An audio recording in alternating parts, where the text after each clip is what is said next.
do the whole point of today's stream. So now there's a bunch more of you. I'll quickly reiterate what today's stream is going to be about. We know that this is the final version of the game. All signs are pointing to no patch. All signs are pointing to no extra content. We've had it pretty much as confirmed as it can get. So, what I want to do is give my in-depth thoughts. I'll try and be as objective as possible about the game, right? All the different elements, right? The casual elements, the competitive elements, particularly, mechanics and stuff like that. Weigh out pros and cons and kind of give my final thoughts to what I think about it. And that's the whole point of today. I figured, there'll be no time like now to do it, because we know this will be the final version. I've commentated an unlimited amount of this game over the last 2 years. I've seen so much of this game over the last couple of years that I feel like, I can give my opinion on this, and, obviously it is all going to be my opinion. Please don't just take this all for gospel. This is just my final thoughts after a lot of time spent playing the game, watching the game, commentating it, running events for it, yada, yada, yada. You know how it is. So without further ado, I think we should probably start on the casual elements, right? So let's look at the modes, see what's happening, and we'll go from there. First things first, roster.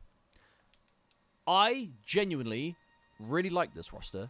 I think the only glaring downside to it is Mortal Kombat is a franchise known for the ninja characters, and this game obviously doesn't have a tremendous amount of them. It's got Scorpion, it's got Sub, of course, it's got Noob Saibot,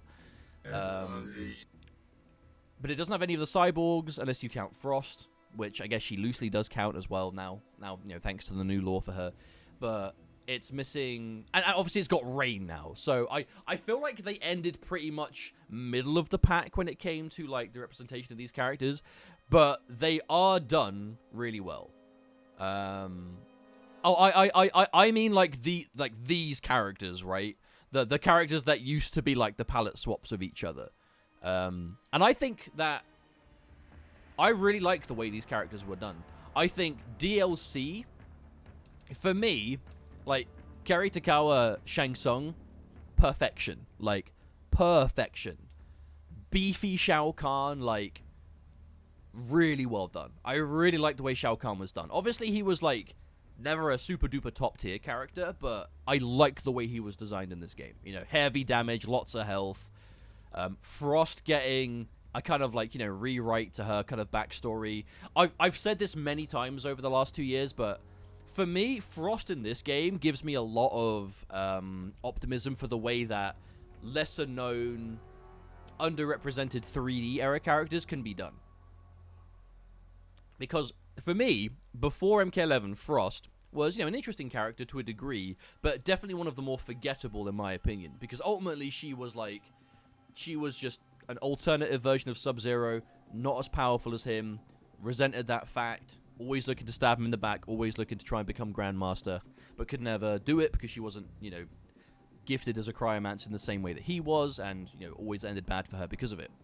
And even down to her costume, it was just like a Lin Kuei uniform, She didn't have a tremendous amount of identity. And then fast forward to MK11, they've kept the personality trait of her being incredibly resentful and envious of what Sub-Zero does as the Grandmaster. She wants to do that, but she's still canonically not strong enough to do it naturally as a cryomancer, so, she's willing to literally sacrifice her body to do it and become a cyborg, which does give her the extra power that she needs to do it, right? It might sound like a bit of a, a dorky explanation, but that is what they've done with her, and for me it fits, and I don't just say that as a fan of the cyborgs and MK in general. I think this was a really cool way of doing her, and I think this gives her a lot of, like, identity. It's almost like,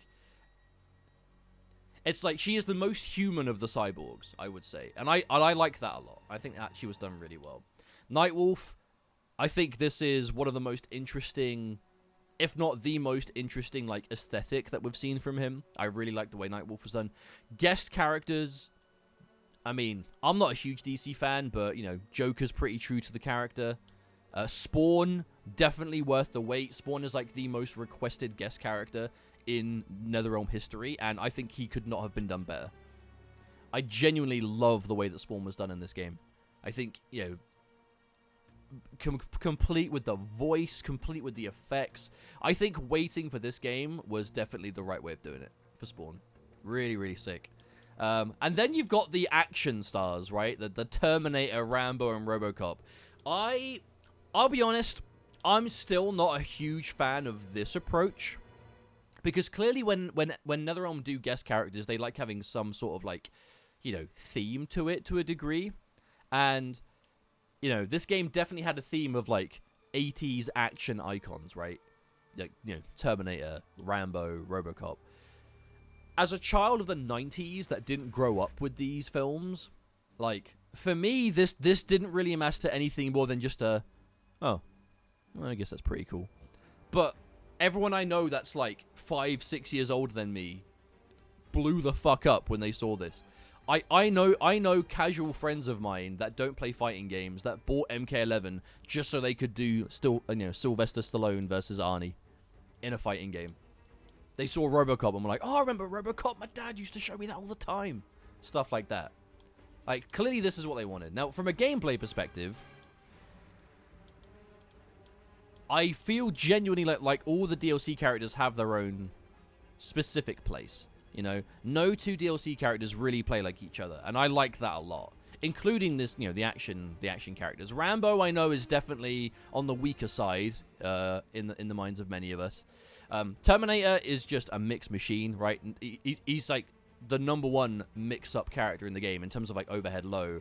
Like, he is more mix-up heavy than Sub-Zero. It's just he's not as safe because Sub-Zero has the option to be safe. Terminator doesn't really get that in the same kind of way unless you're really, really, really cutting your damage short. And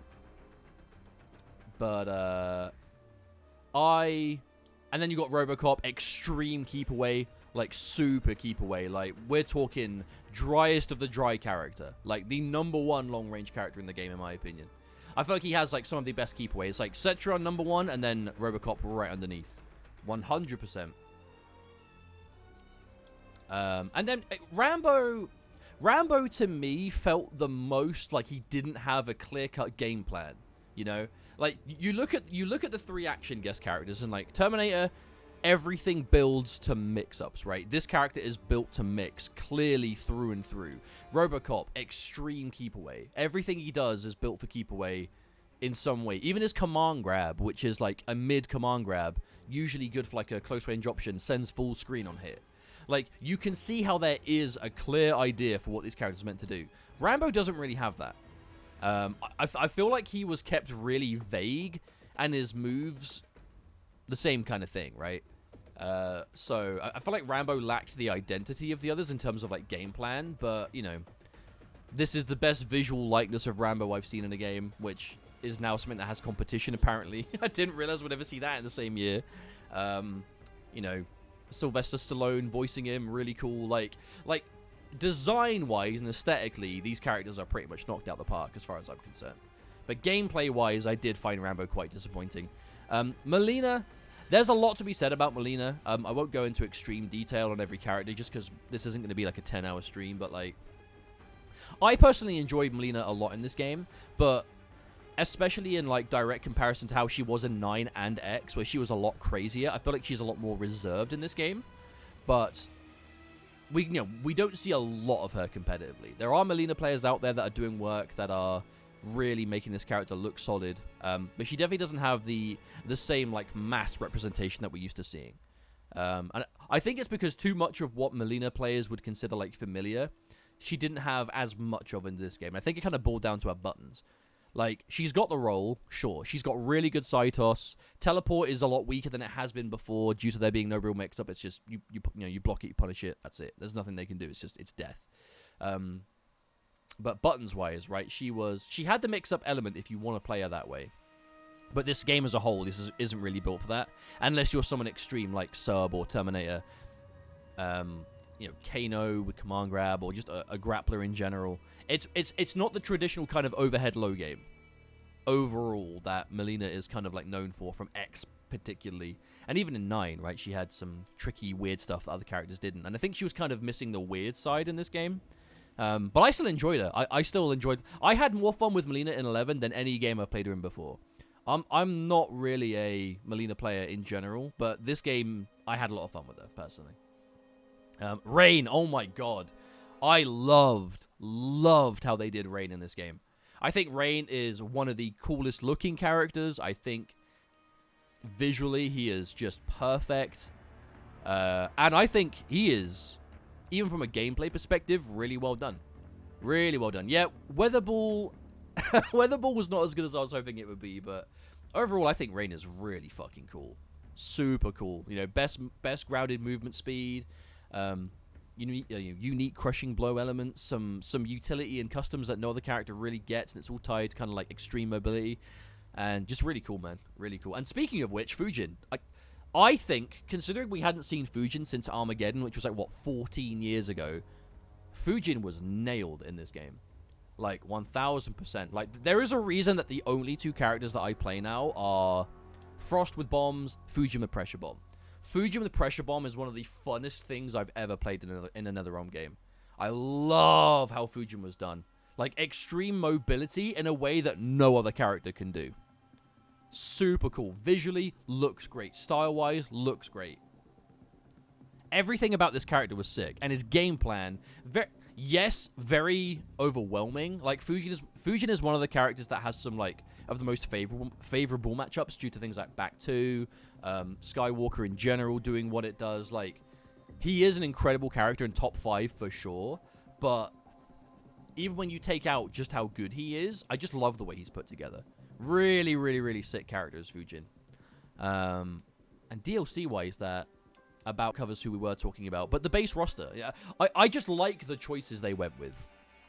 I think visually, a lot of these characters have never looked better. I think a lot of, especially with like the cinematic intros, outros, the fatal blows, you know, being a cinematic, it's the first real like cinematic move since X-rays that have been added, I suppose. And I really like the way it was done. This game had its typical mix of like returning iconic characters from older MKs, returning characters from slightly more up-to-date MKs, right? We saw the return of Devora, Kotal Khan, Scarlet got a return from 9. And then you've got characters like Geras, right? A really cool new character. I think as far as new characters go, MK11 was kind of up and down. Chronica, when it comes to boss characters, I'm not huge on Chronica. I like the idea of Chronica, but to me, she doesn't really hold a candle in, like obviously in, like, lore-wise, power-wise, she's, like, the strongest, sure, but when it comes to, like, big, bad bosses, like, the number one is right here. Like, the number one MK boss is right here, man. But Geras, very, very cool new character. I would love to see Geras become a staple. I think he is sick. Collector, I don't know. I don't mind Collector. I think he's alright. For me, I feel the same way about Collector as I do like Devora. I find these characters very similar in terms of like what they do for the game they were added in. I don't think he's a bad character, but I definitely wouldn't lose sleep if we don't see him again.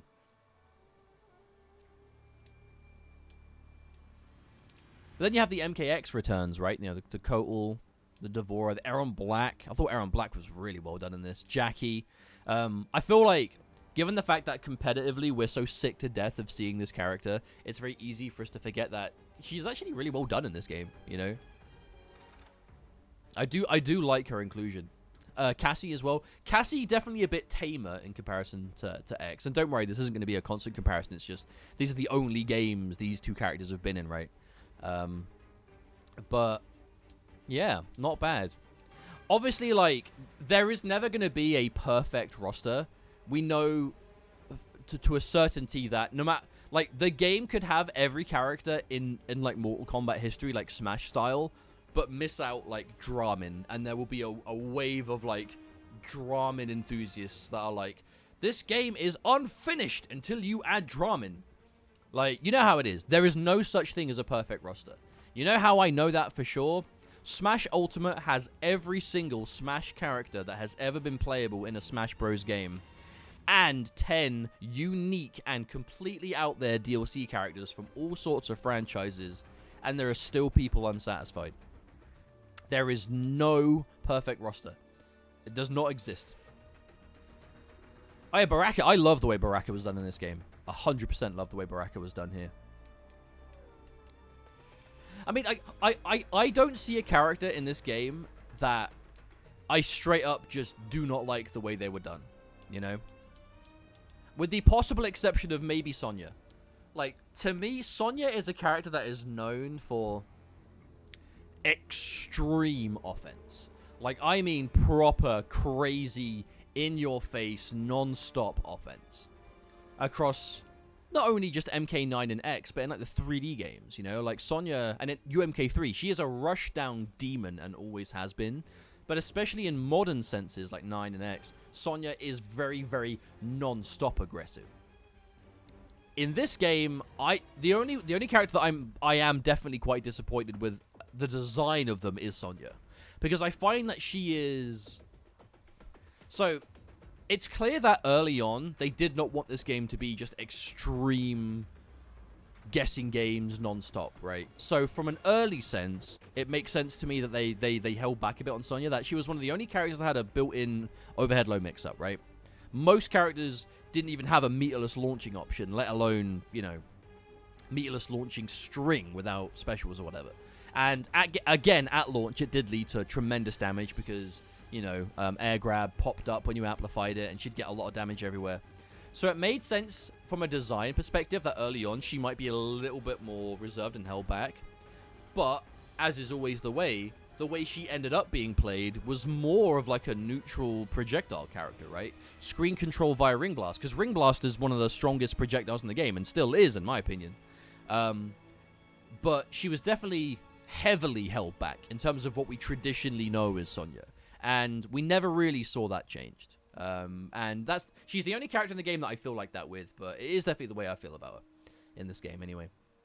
So hopefully if we do see Sonya in future games, which we no doubt will, because Sonya's like as staple as it comes, she's a bit crazier, has that, you know, extra element of just rush down to her that we're used to seeing. But on that note, that kind of does sum it up for the roster of like choices. I do think this is a really good roster. I think we have a nice blend. I would love to see more 3D characters get some time, and by 3D I basically mean MK4 onwards. I know MK4 is like technically 3D, not really played in that way, but I mean like the non first 3 era of characters, right? And the reason I say that is, and again I've said this before, but MK is such a generational franchise that because it spans decades, we're talking people that got into this franchise have had kids.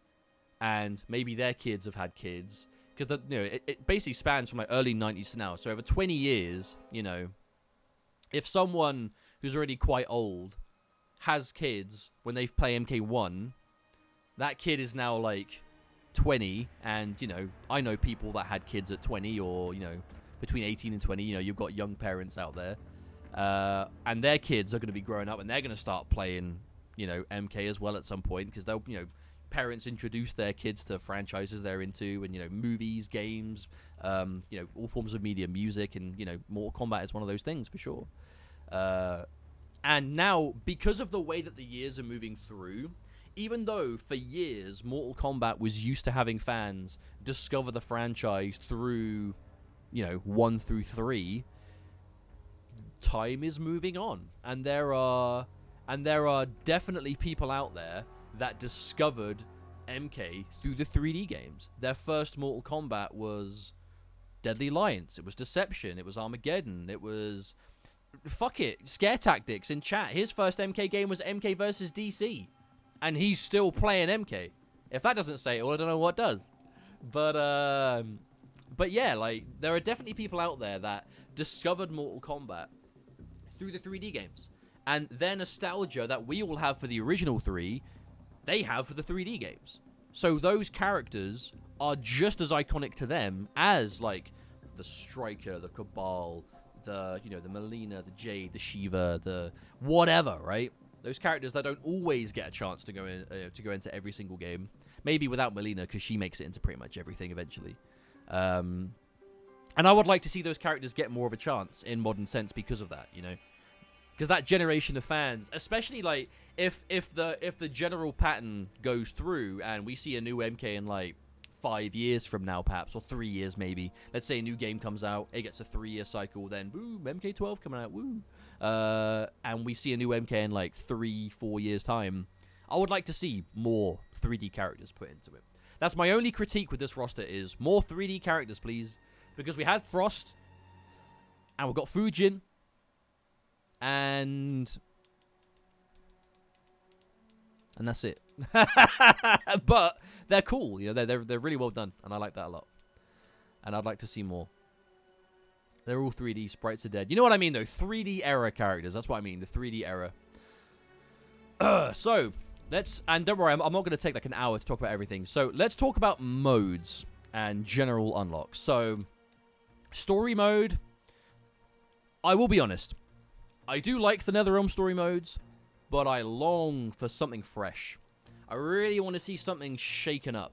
Because NetherRealm stories are cinematically very well done. They are entertaining to watch. They are flashy. They're well acted. You know, the voice acting in MK is very, very consistently good in that regard. And obviously, like, the writing of the story is definitely a, you know, debated topic heavily. There are people that they don't like how certain characters are rewritten and they don't like the continuity. And there are, you know, those that don't mind it. You know, it's up to you, right? It depends on you. So I'm not going to talk about the writing because that's a whole ass other topic.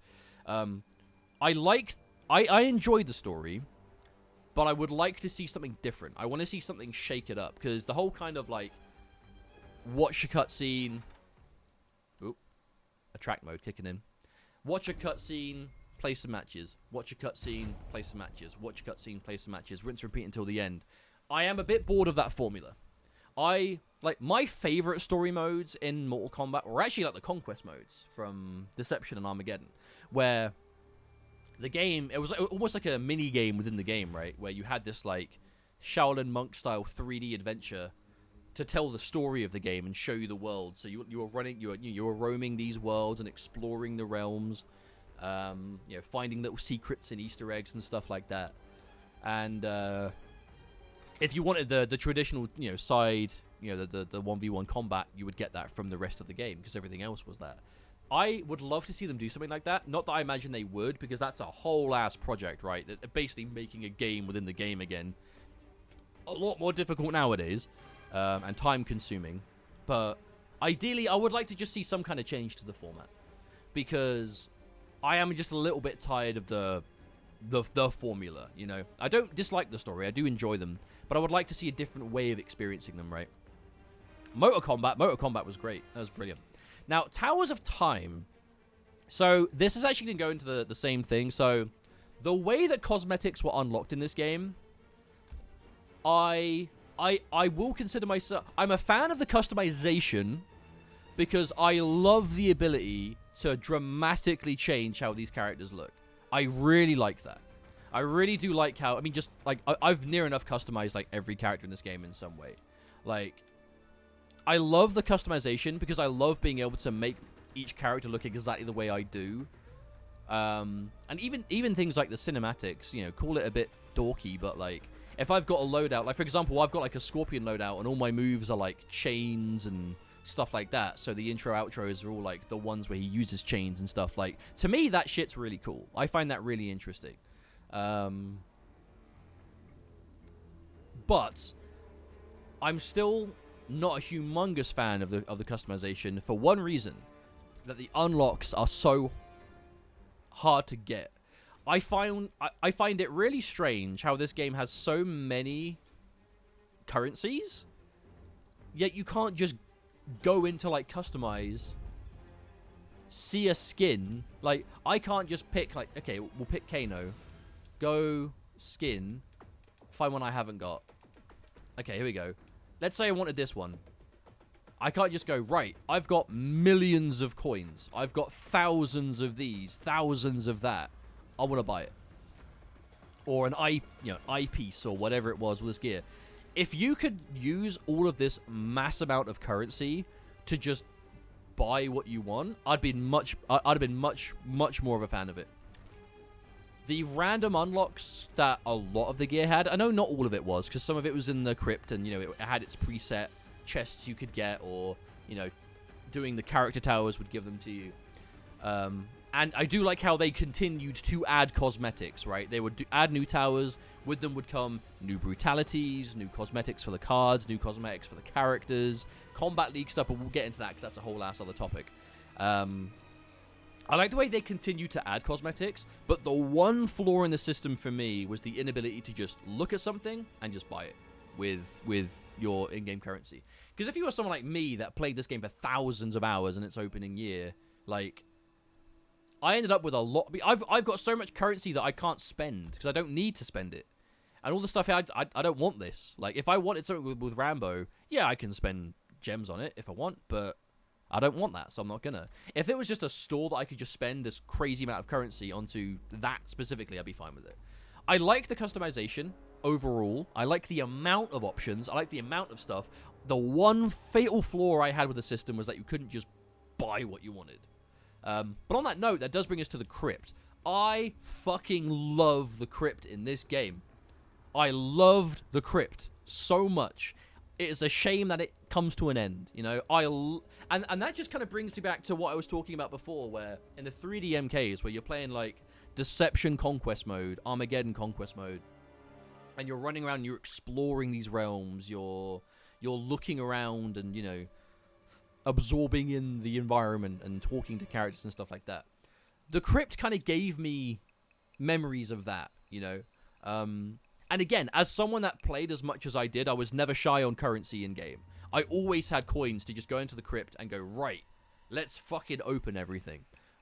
However, I loved moving around the crypt. I loved the Kiritagawa, like, the one-liners and him kind of walking you through the crypt and the nods to the films and the other games and the references to characters and this kind of, like, spooky, dark element of the game, like... I loved all that shit. I was fully absorbed by it. I had a great time with it. What I would love, and I've said this for like every other NetherRealm game, but just quickly, Solid Spider Snake, thank you for the 13 months, my friend. Welcome back. Thank you for sticking with us. And even the crypt had like secrets and stuff. Yeah, like hidden chests, Chronica Vaults. They ended up doing Combat League reward stuff as well. Like, super cool. What I would love in the crypt, though, my favorite element of the crypt in the original games that created it were the behind-the-scenes stuff. I am a fiend for behind-the-scenes content. I'm talking, like, little videos talking about elements of the game, you know, showing motion capture, Carlos Pacina talking about the fighting styles they mocapped, you know, little making-ofs, little, like, audio Easter eggs, facial, like, testing for animations, outtakes from, like, you know, live-action stuff, like, yeah, Cooking with Scorpion, of course, like, stuff like that I lived for back in the day. That is the exact kind of content that had me doing the same arcade mode run-throughs with Cyrax for like hours at a time to unlock those videos in the crypt, right, when I was like a teenager. That is the exact kind of stuff that I wanted. And I would love, love, love, love to see that kind of stuff in modern games. Like the little videos. That's what I want. That's what I would absolutely adore. But yeah, I just love the way the crypt was done. Big fan of it.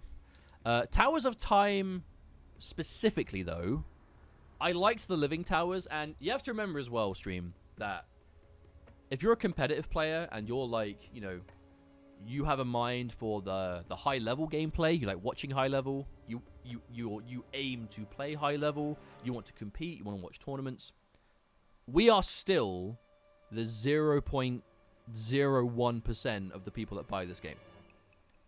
And that's just the truth. That is just the facts. The game will sell 6-7 million copies, however much it sold last time they did a report on it. I don't even know. Sell millions of copies. Tournaments will get 100 entrants. Even if a tournament gets like 50k viewership, which obviously MK doesn't get on the regular, but we could get 50k viewers. 50k viewers of a game that sold in like, what, 6 million? It's a drop in the ocean compared to the amount of people that purchased the game. And the majority of the majority are extreme casual players who will spend the last 2 years not going online, not playing a single online match. You know what they're doing? Arcade modes, living towers. They're playing dress up with their characters. They're trying to unlock all the things. They're trying to get all the augments for AI battles and stuff like that, right? They're spending all their time right here in Towers of Time. As far as replayable content goes, Towers of Time is pretty good. Obviously, it's at launch, it was a bit of a disaster because some of the modifiers were just simply way too difficult. and they just weren't fun. Like, even if you could play through them, they weren't fun to play through, and thank goodness they ended up, changing it and patching it. But I think as far as, like, replayability goes, this kind of stuff was really cool. There was a lot of secrets to be had, the hidden towers that you'd get on the summon platform. Again, as they would add new things, seasonal towers, special occasions, special events, raid boss co-op towers. Like, this might be shit that the majority of us don't do, competitively speaking, but I promise you there are casuals that eat this shit up and they love it. Because they'll just play with their friends after work or after school or whatever, and they'll be like, hey, let's tag team boss Shao Kahn in the co-op tower, and, they'll genuinely struggle to do it, but when they do, it's this big, like, achievement, and, it's good content for those players. And, it is what it is, and I think that was a decent way of catering to those players. Alexander Karlov, thank you for the 18 months, my friend. Welcome back. Thank you very much.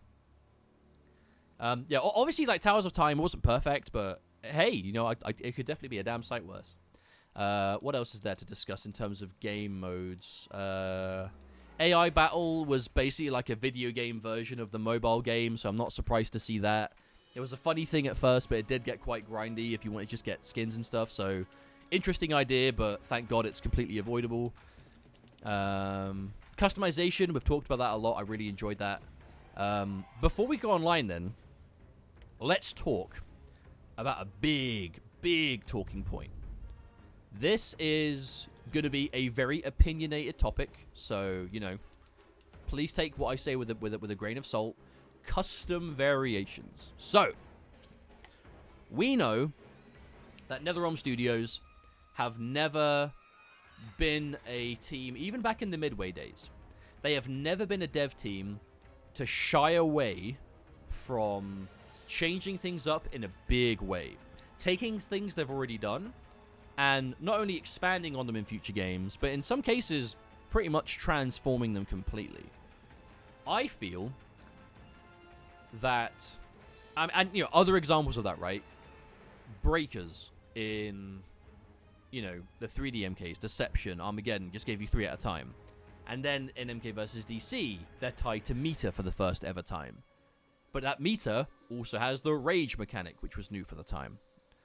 And then MK9 gets traditional breakers, where it's just 2 bars, boom, you get out. Then MKX has breakers again, but now there's a stamina bar tied to it, much like DC, where they added another bar tied to it, and then that needed to be adjusted, and now we've got breakaway, right? You can see the development of that mechanic as it goes through. You've got Fatal Blow, which is an evolution of the X-Ray, obviously, and that's, we'll get into that as well, because we're going to go over the mechanics specifically. But the custom variation system was the evolution of the MKX variation system. And this is a case where I will draw a direct comparison because it is literally the point of what I'm saying. So custom variations, and for those of you that lived under a rock and never tried MKX, the way that variations were done in MKX, it was the first game to do the variation system. And that, you could argue, was an evolution of the stance changing system from the 3D MKs, where every character would have a hand-to-hand style and a weapon style. Or in the, DA or Deception, it was 2 hand-to-hand styles and a weapon style. So you had different versions of the character that you could swap to on the fly. Now, MKX had the variations where, again, 3 variations per character, but the character was a base character, just their base moves, their base specials, base normals, and then 3 preset, created variations with specific things in mind, right? You have Scorpion as your default example, right? You have base Scorpion, he's got Spear, he's got Teleport. Then you have Ninjutsu Scorpion, which has swords, which is the sword style Scorpion we remembered, right? He's got longer reach because he's got forward 2, which is a double hitting attack, ends in overhead, which gave him a mix up with his low slide, which was a base move. He had back 2, which was a long ass range launching sword attack that when spaced was safe. It gave him big meterless damage. It gave him big, potential for like just straight up overhead low games if people couldn't fuzzy it. It was a very by the book tried Scorpion. Then you had Hellfire, which was absurd. You had the Flame Aura, you had the Grounded Hellfire, because that was an iconic move that was now made a variation move. You had the Flame Aura, which gave him huge extensions, massive damage over time, restands. And then you had Inferno Scorpion, which was like overhead special, low special, you know, the online happy version because it had nice, easy to do, you know, baby's first combos.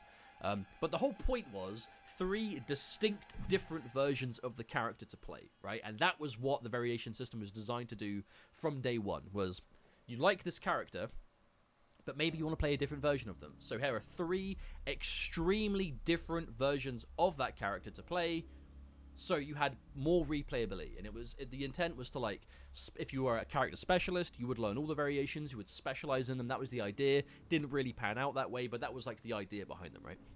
MK11, and the reason I talk about that is because MK11 did what the MK team has done many, many times. They were like, right, variation system, we like it, what can we do next?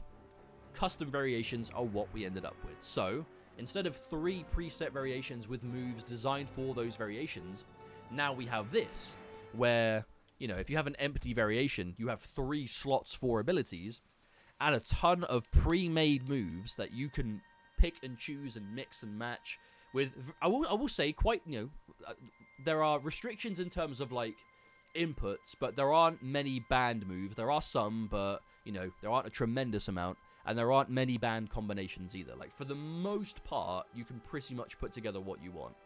And that gave a completely different dynamic, where moves in MKX variations were designed specifically for that playstyle in mind. Whereas MK11, these moves are a lot more vague because of the chance of putting them together. Where, you know, for example, if you're using Frost, right? The bomb, which is a very familiar move to, you know, Cyrax players, Cybersub players, which is 2 slots, so that's 2 already gone. So now I've got space for 1 more. Do I want a really good projectile that can launch? Do I want extra set play with the overload? Do I want extra payout as an ender with this? Do I want extra air mobility with a dive bomb? Do I want a standing stun, which is the one that I use? And this is the idea, right? It's, I want to play this character. What moves let me play the character in the way that I want? Casually and competitively, these mean 2 very different things. And that is the biggest change between them. MK11 variations do give you a lot of freedom on paper, but when it boils down to it, you're not going to get as much as intended. With this kind of mechanic, you are never, ever, ever going to have every single move for every single character competitively have a point. That is just... it is just not feasible. The most you can aim for, or see competitive play, I should say, the most you should aim for is just variety. If a character has options with custom variations, that's as much as you can want. If you're playing casually, sure, pick whatever you want. It doesn't matter. Like, pick what you find fun, pick what you want. But if we're talking competitively, you're now tied up with what ultimately happened in MKX as well. And we know this because in MK11, remember, for the first 1.5 years of this game, we've actually spent the majority of this game's life without custom variations. Competitively, NetherRealm created variations for characters on launch. Every character started with 2. They ended up getting 3. Now, please get my face closer to the mic. Do you have me fully turned up? Stream, I feel like I'm close enough to the mic. Do you have my stream fully turned up? Because I have lost count of the amount of times that someone will come into channel and they'll be like, you're a bit quiet. You're a little bit quiet. Do you know that? I can't really hear you. And I'm like, how loud have you got the mixer? And they're like, oh, sorry, I had it at 20%. I'm like, I have to go by what the majority are doing, my friend. But anyway, we spent the majority of this game's life. God damn it. You put me off, chat. Anyway, what was I saying? We spent the majority of this game's life not doing customs because NetherRealm created variations, right? Everyone started with 2, they ended up with 3. And what happened with MK11 is exactly the same as what happened in MKX. Just because characters had 3 variations did not mean that all 3 variations were chosen. Characters did have a best variation and another variation that was worth picking. But most of the time, for a lot of the game's life. Can you please sit further away from the mic? Is it right now? How is it stream? Can you hear me better? Can you hear me right? You can hear me fine, right? You can hear me fine? That's right. Not bad, yeah? You can hear me? Alright, cool, we can see you like this. No worries. Anyway, an MKX, for a lot of the game's life, and even now, there are a number of characters that are still a bit like that. There was a best variation, another variation that might get picked, and in a lot of cases, a variation that just didn't see any play because it was pointless. That happened a lot. And that exact same thing happened in MK11. Choice, competitively, is typically an illusion. Because ultimately, if you're playing competitively, you're playing at a high level, you will go with what will get the job done the best. You look at what it is you're trying to do, and you look at the variation that you can create, or pick in that case, that will let you do that. And I mean, yeah, like it's a bit different now in MKX because like a lot of people just play to play because they love the game, so they will play these weirder, wacky variations and, you know, make some stuff work out with them. But we're talking like peak competitive. There are still many characters and variations that we will not see get picked because they're just not the optimal choice. They are there as a choice, but they're not the right choice for you in the moment. So even when customs became a thing, as far as I was concerned, customs were never about giving every single move a competitive place. It's just simply about having more choice than the pre-made variations were giving you. And I firmly believe that that was achieved. I know that the custom variation system is not unanimously liked. I know there are people out there that still wish there were pre-mades, that they do not like what customs did to the game. But I genuinely believe that this customs helped more characters that needed help than it helped those that didn't really need it. Because yes, there are some examples of characters that with customs just got better, right? Fujin got better, Jackie got better, Cetrion got better. Like, there are definitely examples of characters that got better who are already up there. But, like, let's just pick some characters and just look at what they were doing before, right? So Baraka. Baraka is a good one. Because Baraka, we were seeing Marauder from, like, 90% of the Baraka players, and Bone Picker from, like, Bio plus, like, one other, maybe. We were not seeing Berserker, like, at all. We would see it get picked every now and then on, like, a Hail Mary or, like, exhibitions and stuff. But when push came to shove, we were seeing Marauder 99% of the time with a sprinkling of Bone Picker. Bone Picker is still a very good loadout. You know, Spines and Command Grab, very good together. But we're still seeing people go with Gutted. We're seeing Gutted and Spine Burst. Gutted Extended Pokes is still good. Gutted and Blade Charge, right? Leg Kebab is still getting picked and thrown into a bunch of variations. Like, with the exception of the useless flag moves, we're basically seeing all of these Baraka moves get picked in some fashion, in some combination together. We have seen them get picked, competitively speaking. And that's been the case for a lot of characters, right? All we can say is, I look at the roster and I look at what customs did for them, and I just see more options. Just more options in general. Like, yes, there are characters that have a best variation. Ultimately, that is going to happen for some characters, and it's not like that wasn't happening before. Like, that was already a thing that was happening with pre-made variations. But are you doing a best variation that at least has a reason to pick something else? How long did people spend saying, oh yeah, Fujin, yeah, you just want Skywalker, Air Specials, and Needle. That's all you need. Best Fujin, number one Fujin, best Fujin, no question about it, no one's ever going to pick something else. Which is like, okay, fair enough. Let's say, for argument purposes, that was true. It's like people weren't just picking Cloud Walker before anyway. They weren't picking anything else. There was like 2 of us playing Downburst before. And basically no one playing the third. I can't even remember the name of it anymore. But you know what? You now see people swap Needle for Push. Yes, it's one change, but it completely changes the dynamic of the character. It's more than what Fujin was doing before, you know? Yeah, Raiden is... And then on the flip side, there are definitely characters that Customs haven't done a lot for. Like, Raiden benefits from Customs lower than I would say anyone in the game, pretty much. He's pretty much the exact same he was before.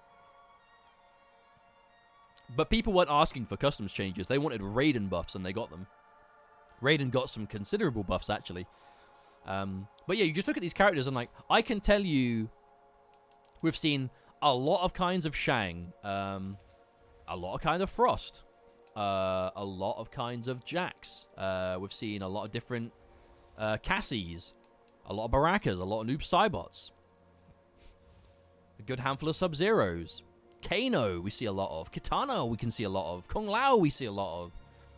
Robocop, there are, you know, different versions of the same kind of playstyle, but it's there. You know, there are definitely there are a lot of characters that you see having more options than they were doing before. And for me, in my opinion, that is what they were built to do. That's what Customs were intended to do. And in my opinion, that was achieved. Not perfect, of course, definitely not perfect, but if you're going into wanting more choice than you were getting before Customs were a thing, I think for the majority of the roster, that was achieved. And I like that a lot. Moving forward, however, because you know, we're talking pros and cons. For me, Customs are like pros. You do get more options than you would typically see with preset variations, because freedom of choice with that much choice does typically lend itself to more options in the long run. The downside is you are obviously, much like presets, going to end up with stuff that you can't not pick. You know, you can't not use those moves, or there's still going to be your better versions that, again, if you're playing competitive, you can't do. So they actually have a lot of the same pros and cons. Overall, I liked Customs, but I would like to see NetherRealm go back to building characters fully themselves for, like, right, this is what we have built a character to do. No custom variations, no variations. I'm not saying no customization, because, you know, maybe having, like, multiple fatal blows to choose from, like Third Strike style, you know, multiple supers. If it's got, like, a, you know, if we see a future game with, like, a V-trigger style mechanic and you've got multiple of those, like, I'm not against choice in some way. Just maybe not choice that to the bone of characters, you know? I would like to see them try something else in terms of gameplay customization and have the characters a bit more kind of, like, well-fashioned and sculpted together. Because I don't think the characters are badly designed. It's just a lot of the characters are intentionally a lot more archetypeless, I guess I would say, right?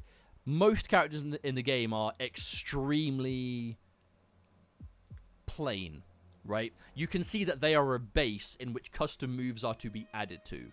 They don't really have much archetypes built in, right? And I would like to see them go back to doing a bit more, you know, pre-made archetypes, so you've really got that game plan built in there, so you know, right, that's what this character's going to do, and let's try and see if it's for us, right? I would like to see that a bit more. I would like to see that. So, now let's talk online modes, just quick, because online we're going to talk about a bit, because fundamentally, this game's online gets a huge thumbs up from me, because proper rollback. Thanks, NetherRealm. Thanks for doing it back in MKX. Thank you for continuing to do it. You made the right choice. Your games are playable online, which facilitates online competition, which facilitates a larger community, a healthier community. Thank you very much. You did good. I can't fucking believe other devs still aren't doing it en masse. But at least we're moving in that direction. Now. Let's talk online modes. Right.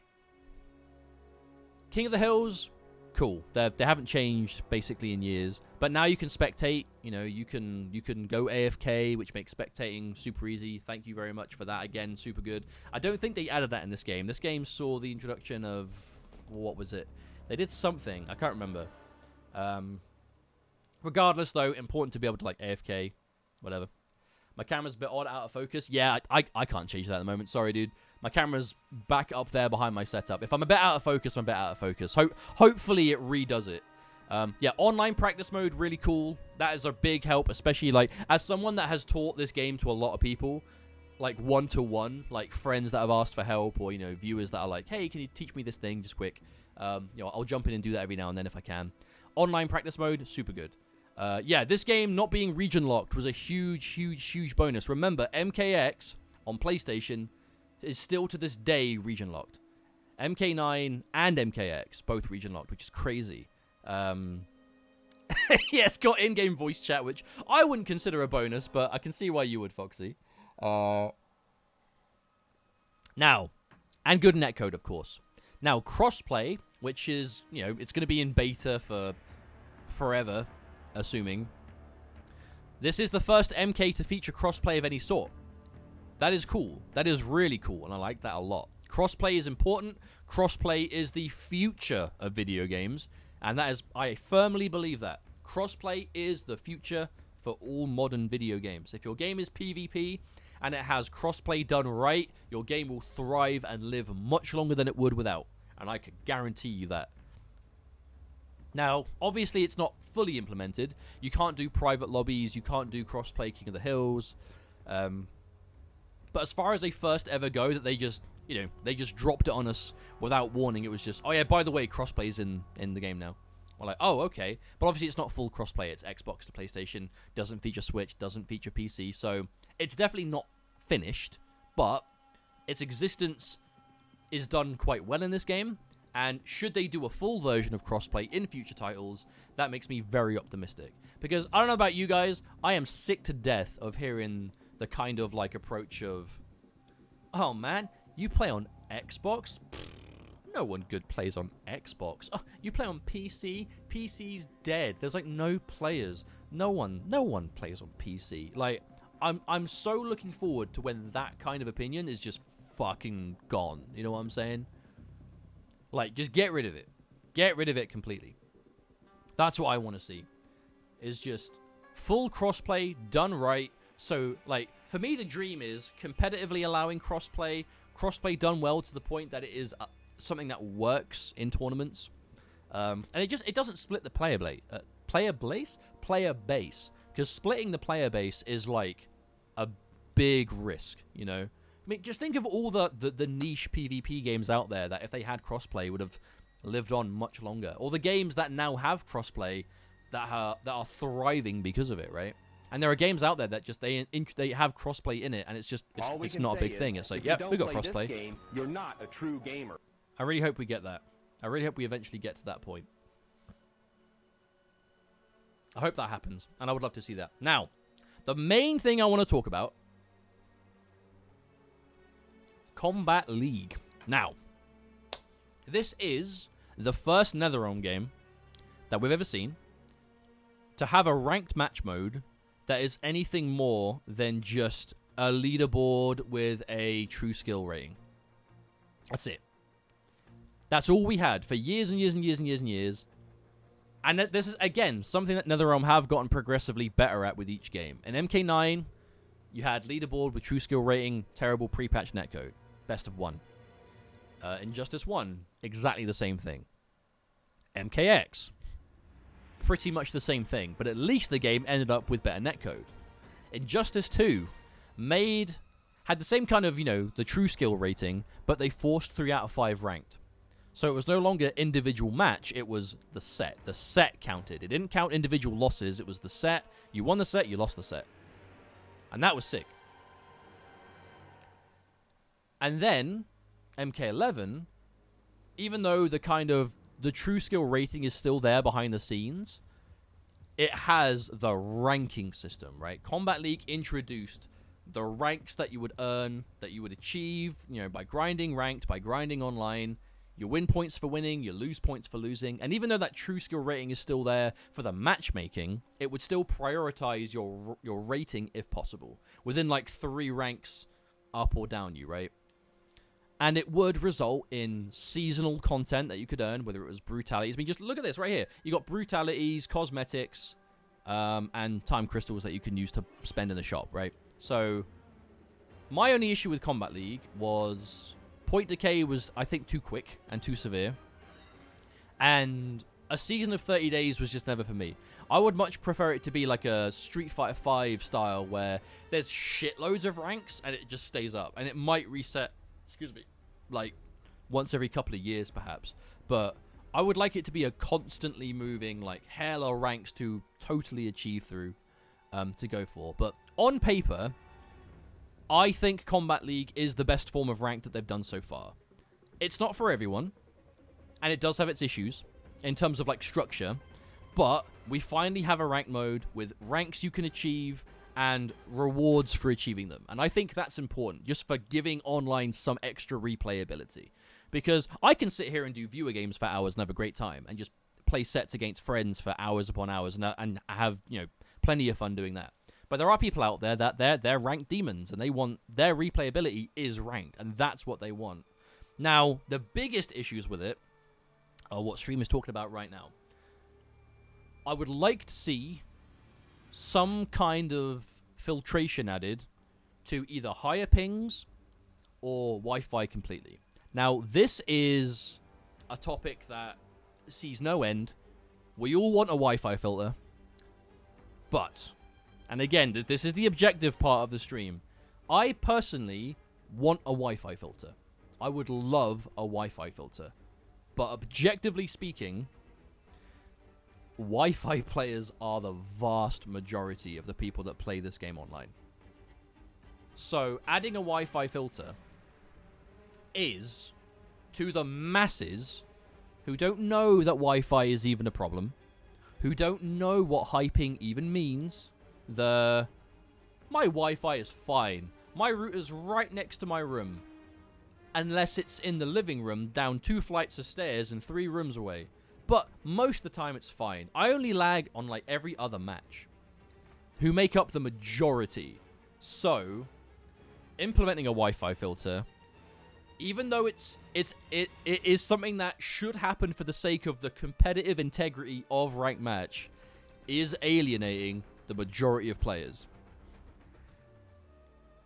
I know it sucks. I imagine that is probably why we haven't seen it. Because I've seen other devs for other games say pretty much that exact same thing.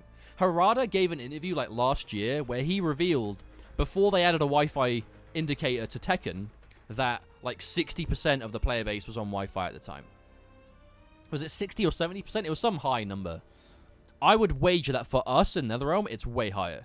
Because NetherRealm fighting games have a gigantic casual player base.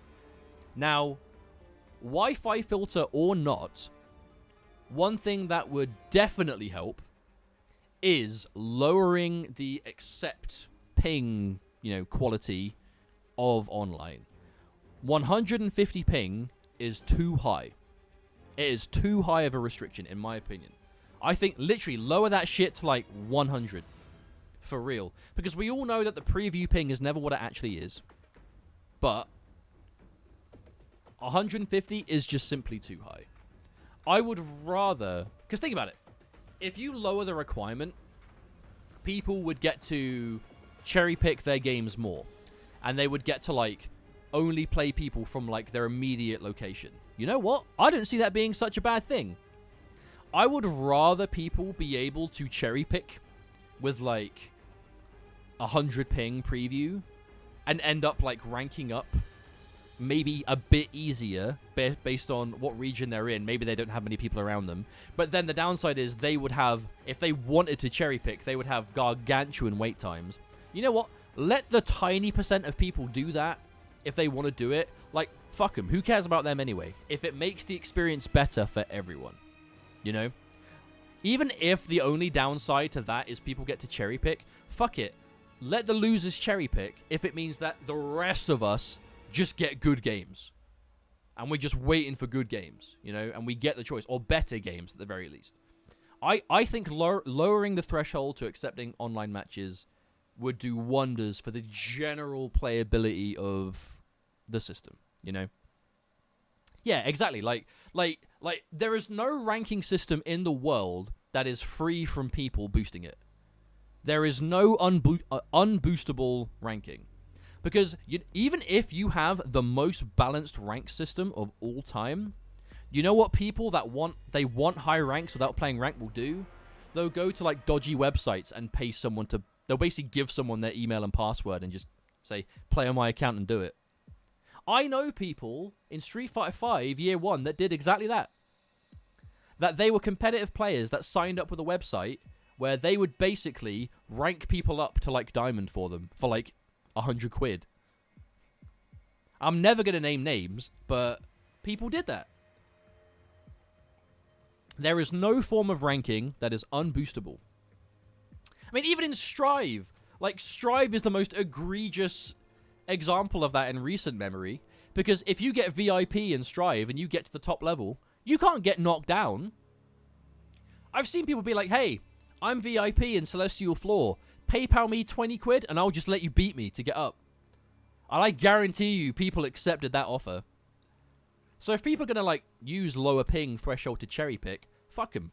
They'll find a way of doing it regardless anyway. Just improve the quality for the majority if the one cost is weirdos get to do that. Because they'll find a way no matter what you do. So you may as well make it better for the majority. But anyway, that's basically my thoughts about the online. Yeah, that's all I really have to say about it. I think Combat League is a much welcomed introduction, even though I haven't played a tremendous amount of it. I got my Elder God rank and were like, you know, I'll take that. Forever Elder God. Because I stopped caring about customizing my characters a long time ago. My characters have all looked the exact way I want them to look for ages, so I just stopped caring. And like I said, I'm happy to just play viewer games and do stuff like that. But yeah, so I think that about does it for the modes, right? We've talked about roster, we've talked about modes, talked about online modes, we've talked about custom variations. Right. Let's talk about mechanics. Because this is where MK11 definitely made the most changes. So, let's do...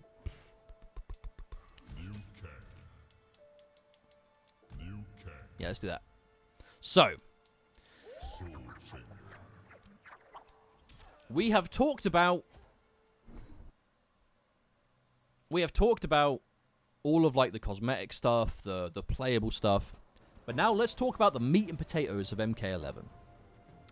Yes, I am putting this on YouTube, by the way. This will be quite a big YouTube video. I'll either do it in, like, multiple parts, or I'll just do one big video with timestamps, so we'll see. Now, here we go. So MK11, I said this right at the start of the stream. One thing we definitely have on our hands are 3 distinctly different Mortal Kombat games in the NetherRealm era. MK9 plays nothing like X and 11. X plays nothing like 9 or 11. And 11 plays nothing like 9 or X.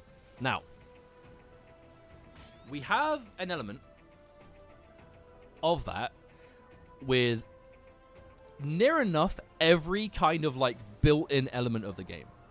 And by that I mean, for the first time, we're looking for counter hits, right? We're not used to doing that in Mortal Kombat. This is the first Mortal Kombat game that you have actively been looking, at least like NetherRealm era Mortal Kombat game, that you're looking for counter hits. Because we've had things like Fatal Blow instead of X-Rays, Crushing Blows, brand new. Wake-Up system, completely brand new. Flawless block, brand new. And by this, we're talking specifically NetherRealm era. So they made a humongous amount of differences from the ground up, which has all resulted in a very different game. Now, we're going to talk about the mechanics themselves, what I guess the idea is behind them, and how they've actually evolved in high-level play. Because just because a mechanic is intended for one thing doesn't mean that's what it ends up doing, right? Now, for a start, let's talk about the meter system. So, the meter system in this game is unique for a Mortal Kombat in the sense that you can do nothing to earn meter. You don't build bar. It's just when you spend meter, it will regenerate on its own, and different moves will regenerate at different speeds. So, you know, breakaway will build bar back slower, certain specials will rebuild it really quickly, etc., etc. And we're not going to go into the absolute nitty-gritty of, like, every move and how fast it comes back. But this is a big change, you know. You've got offensive bar and defensive bar that act completely differently. It took a long time for players to really get accustomed to how to use it. But here we are 2 years on, and overall, I don't like it. I do not like auto-regenerating meter. Again, like, a lot of these mechanics are universal, and I think that was the idea behind them. I think a lot of it was right. Universal mechanics are a big part of what can lead to characters universally being able to compete. If every character has access to the same kind of stuff, fundamentally, then maybe that will help, you know, every character in the game. If every character can wake up properly, if every character can flawless block properly, yada, yada, yada. I feel like that isn't exactly how the meta system ended up, because not having bar that you earn has meant for the kind of the same problem, just again in a different way. So the main negative to building bar manually by having people block your attacks, because remember in 9 and X, if people blocked your moves, if you did special cancels, like that would all just build your bar up super fast, right? Now the downside of that is there are characters that built bar much quicker than other characters, because they had strings that hit 1,000,000 times on block that jailed into a special, that would jail into a button that hit 1,000,000 times on block that jailed into a special. There was a certain patch of MKX where hella characters did that, and it was super problematic. And even now, right, there are certain characters that they just build so much bar because they hit you so much more, and their neutral involves so many more specials, or they always special cancel to make themselves safe, or whatever it is. So you end up with some of the cast have like unlimited meter. I'm looking at you, Thunder God Raiden. And then some of the casts that barely hit you, they really struggle for it. So when they breaker, they're left super vulnerable. They have to spend bar just to do normal things. So maybe they can never break. Maybe they never get towards X-ray, which could be important for them situationally. Now, regenning meter, you would assume would get rid of that problem. But it doesn't. Because there are certain characters that their bar, the moves they do, regenerate bar so quick, they never run out of it. Or they straight up don't need bar for anything, so they never have to use it. So they never run out of it, right? So they've always got flawless block threat. They've always got wake up attacks. They've always got anything they need, right?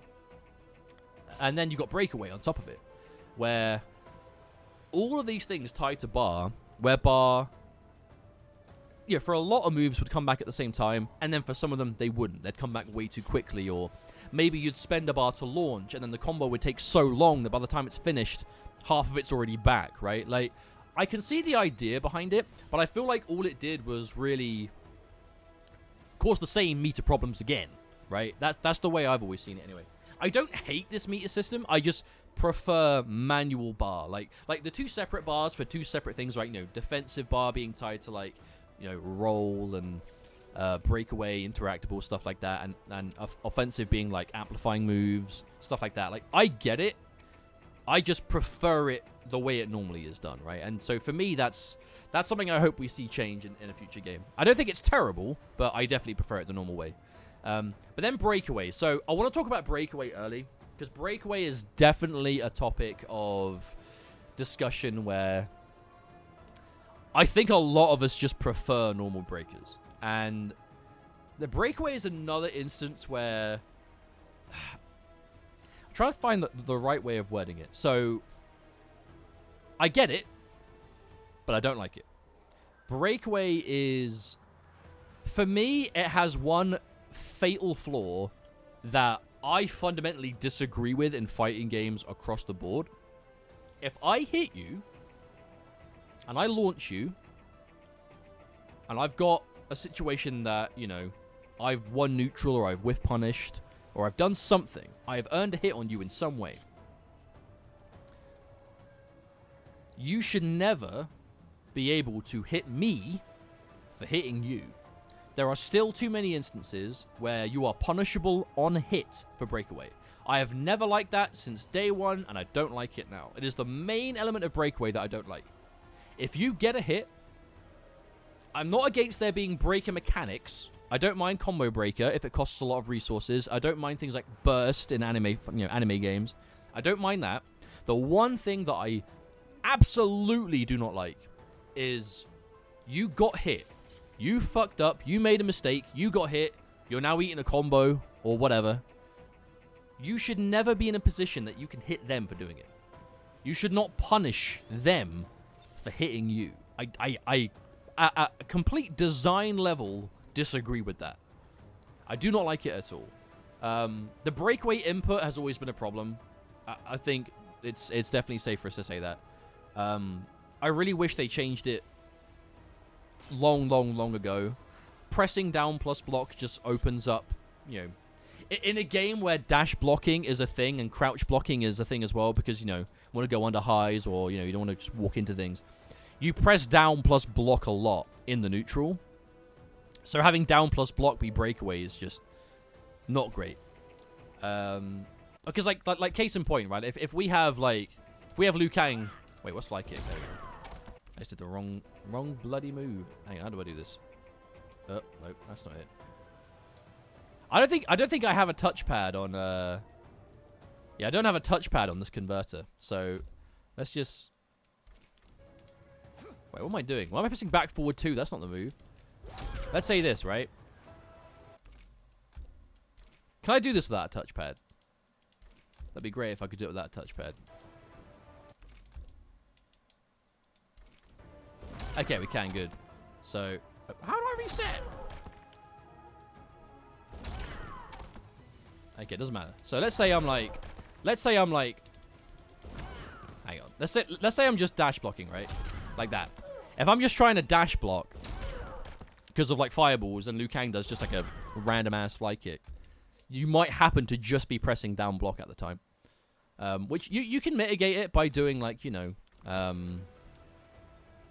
you know, down poke instead, but you don't want to walk into a button, right? You don't want to just walk into a mid or whatever. Fly kick was back forward 2 in X. I think it was, yeah. Or 9, one of the two. Something I've played more recently. But anyway,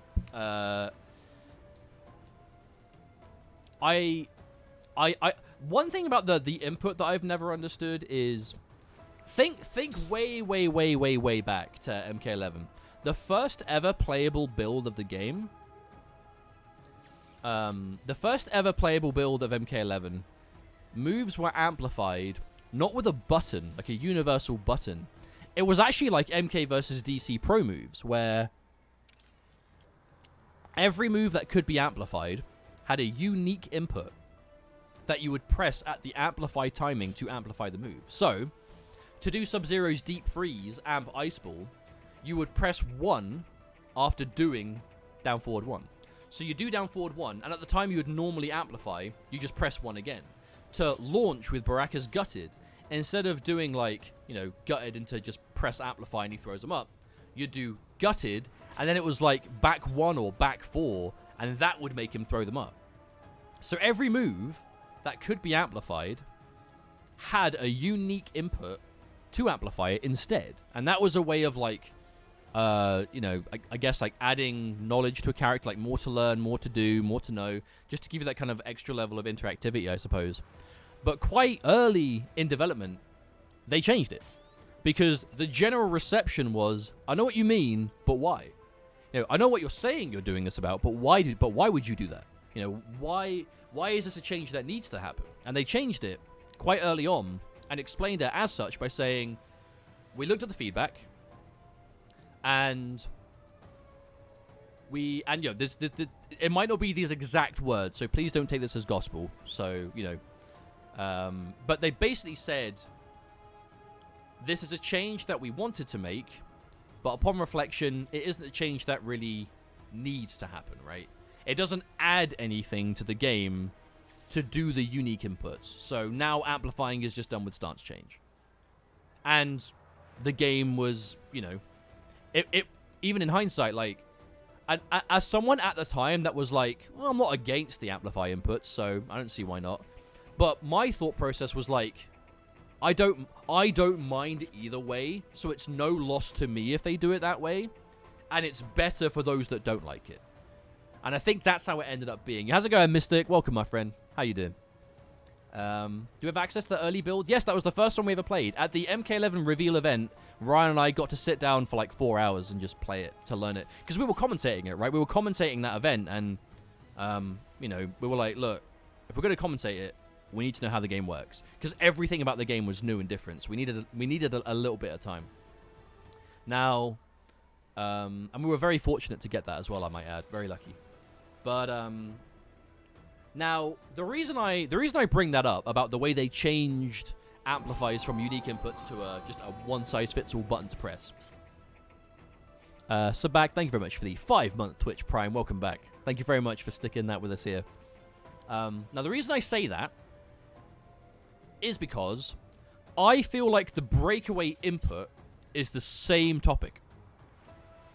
I feel like the breakaway input is the same thing, where the breaker input was changed from holding forward and block in the juggle, or in hit stun, right, to tapping down plus block. For me, that's the same situation. I think changing it from forward and block, having to hold it, to tapping down plus block at a specific point of the juggle when you're falling down is the same thing. I don't think anyone is happy to see breakaway be down plus block. And a lot of people would be happier if it was just like, you know, holding forward block or holding a different input of somewhat, right?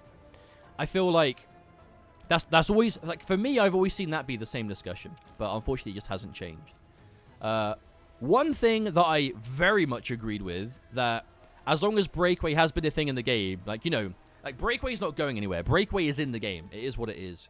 So we have to play around it. We have to accept it. I am very happy they introduced armor breakers. Armor breakers, for me, added a very interesting layer to this game, and I really like them.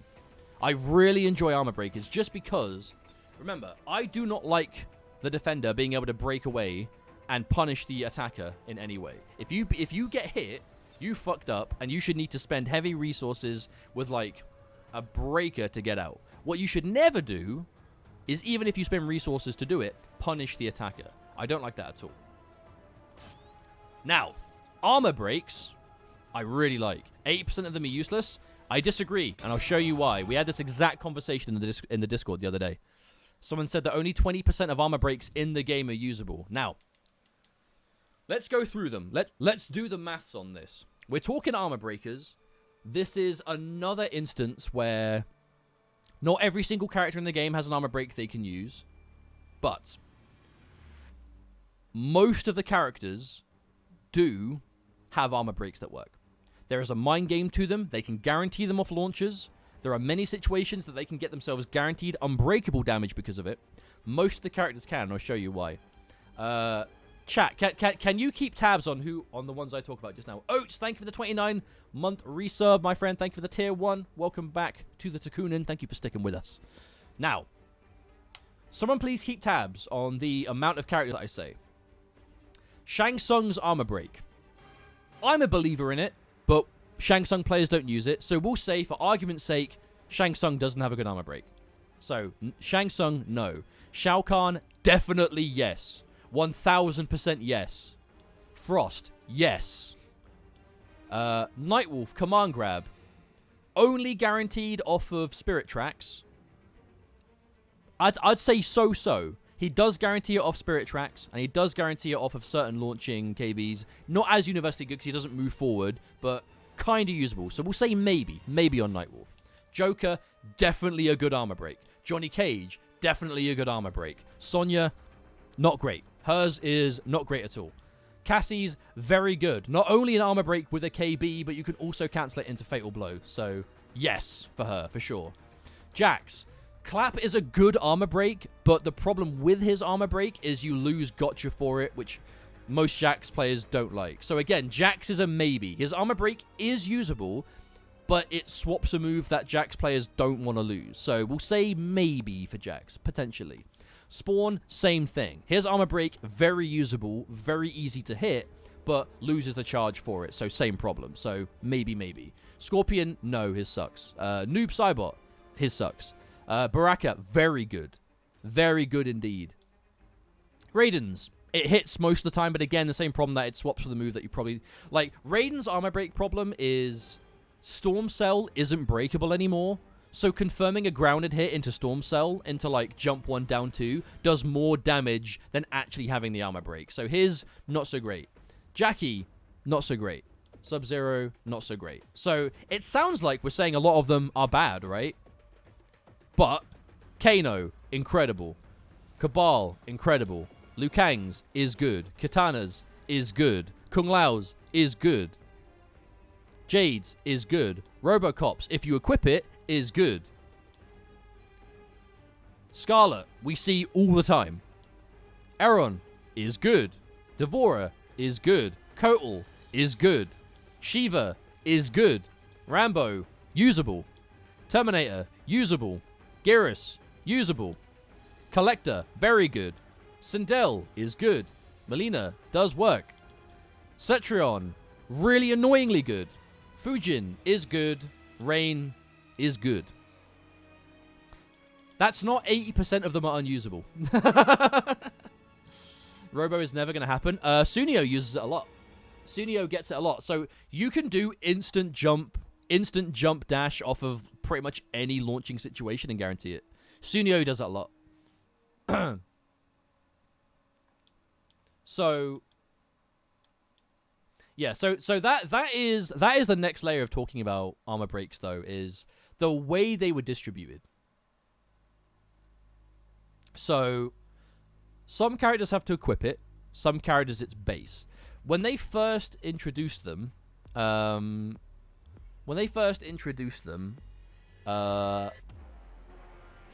you would see.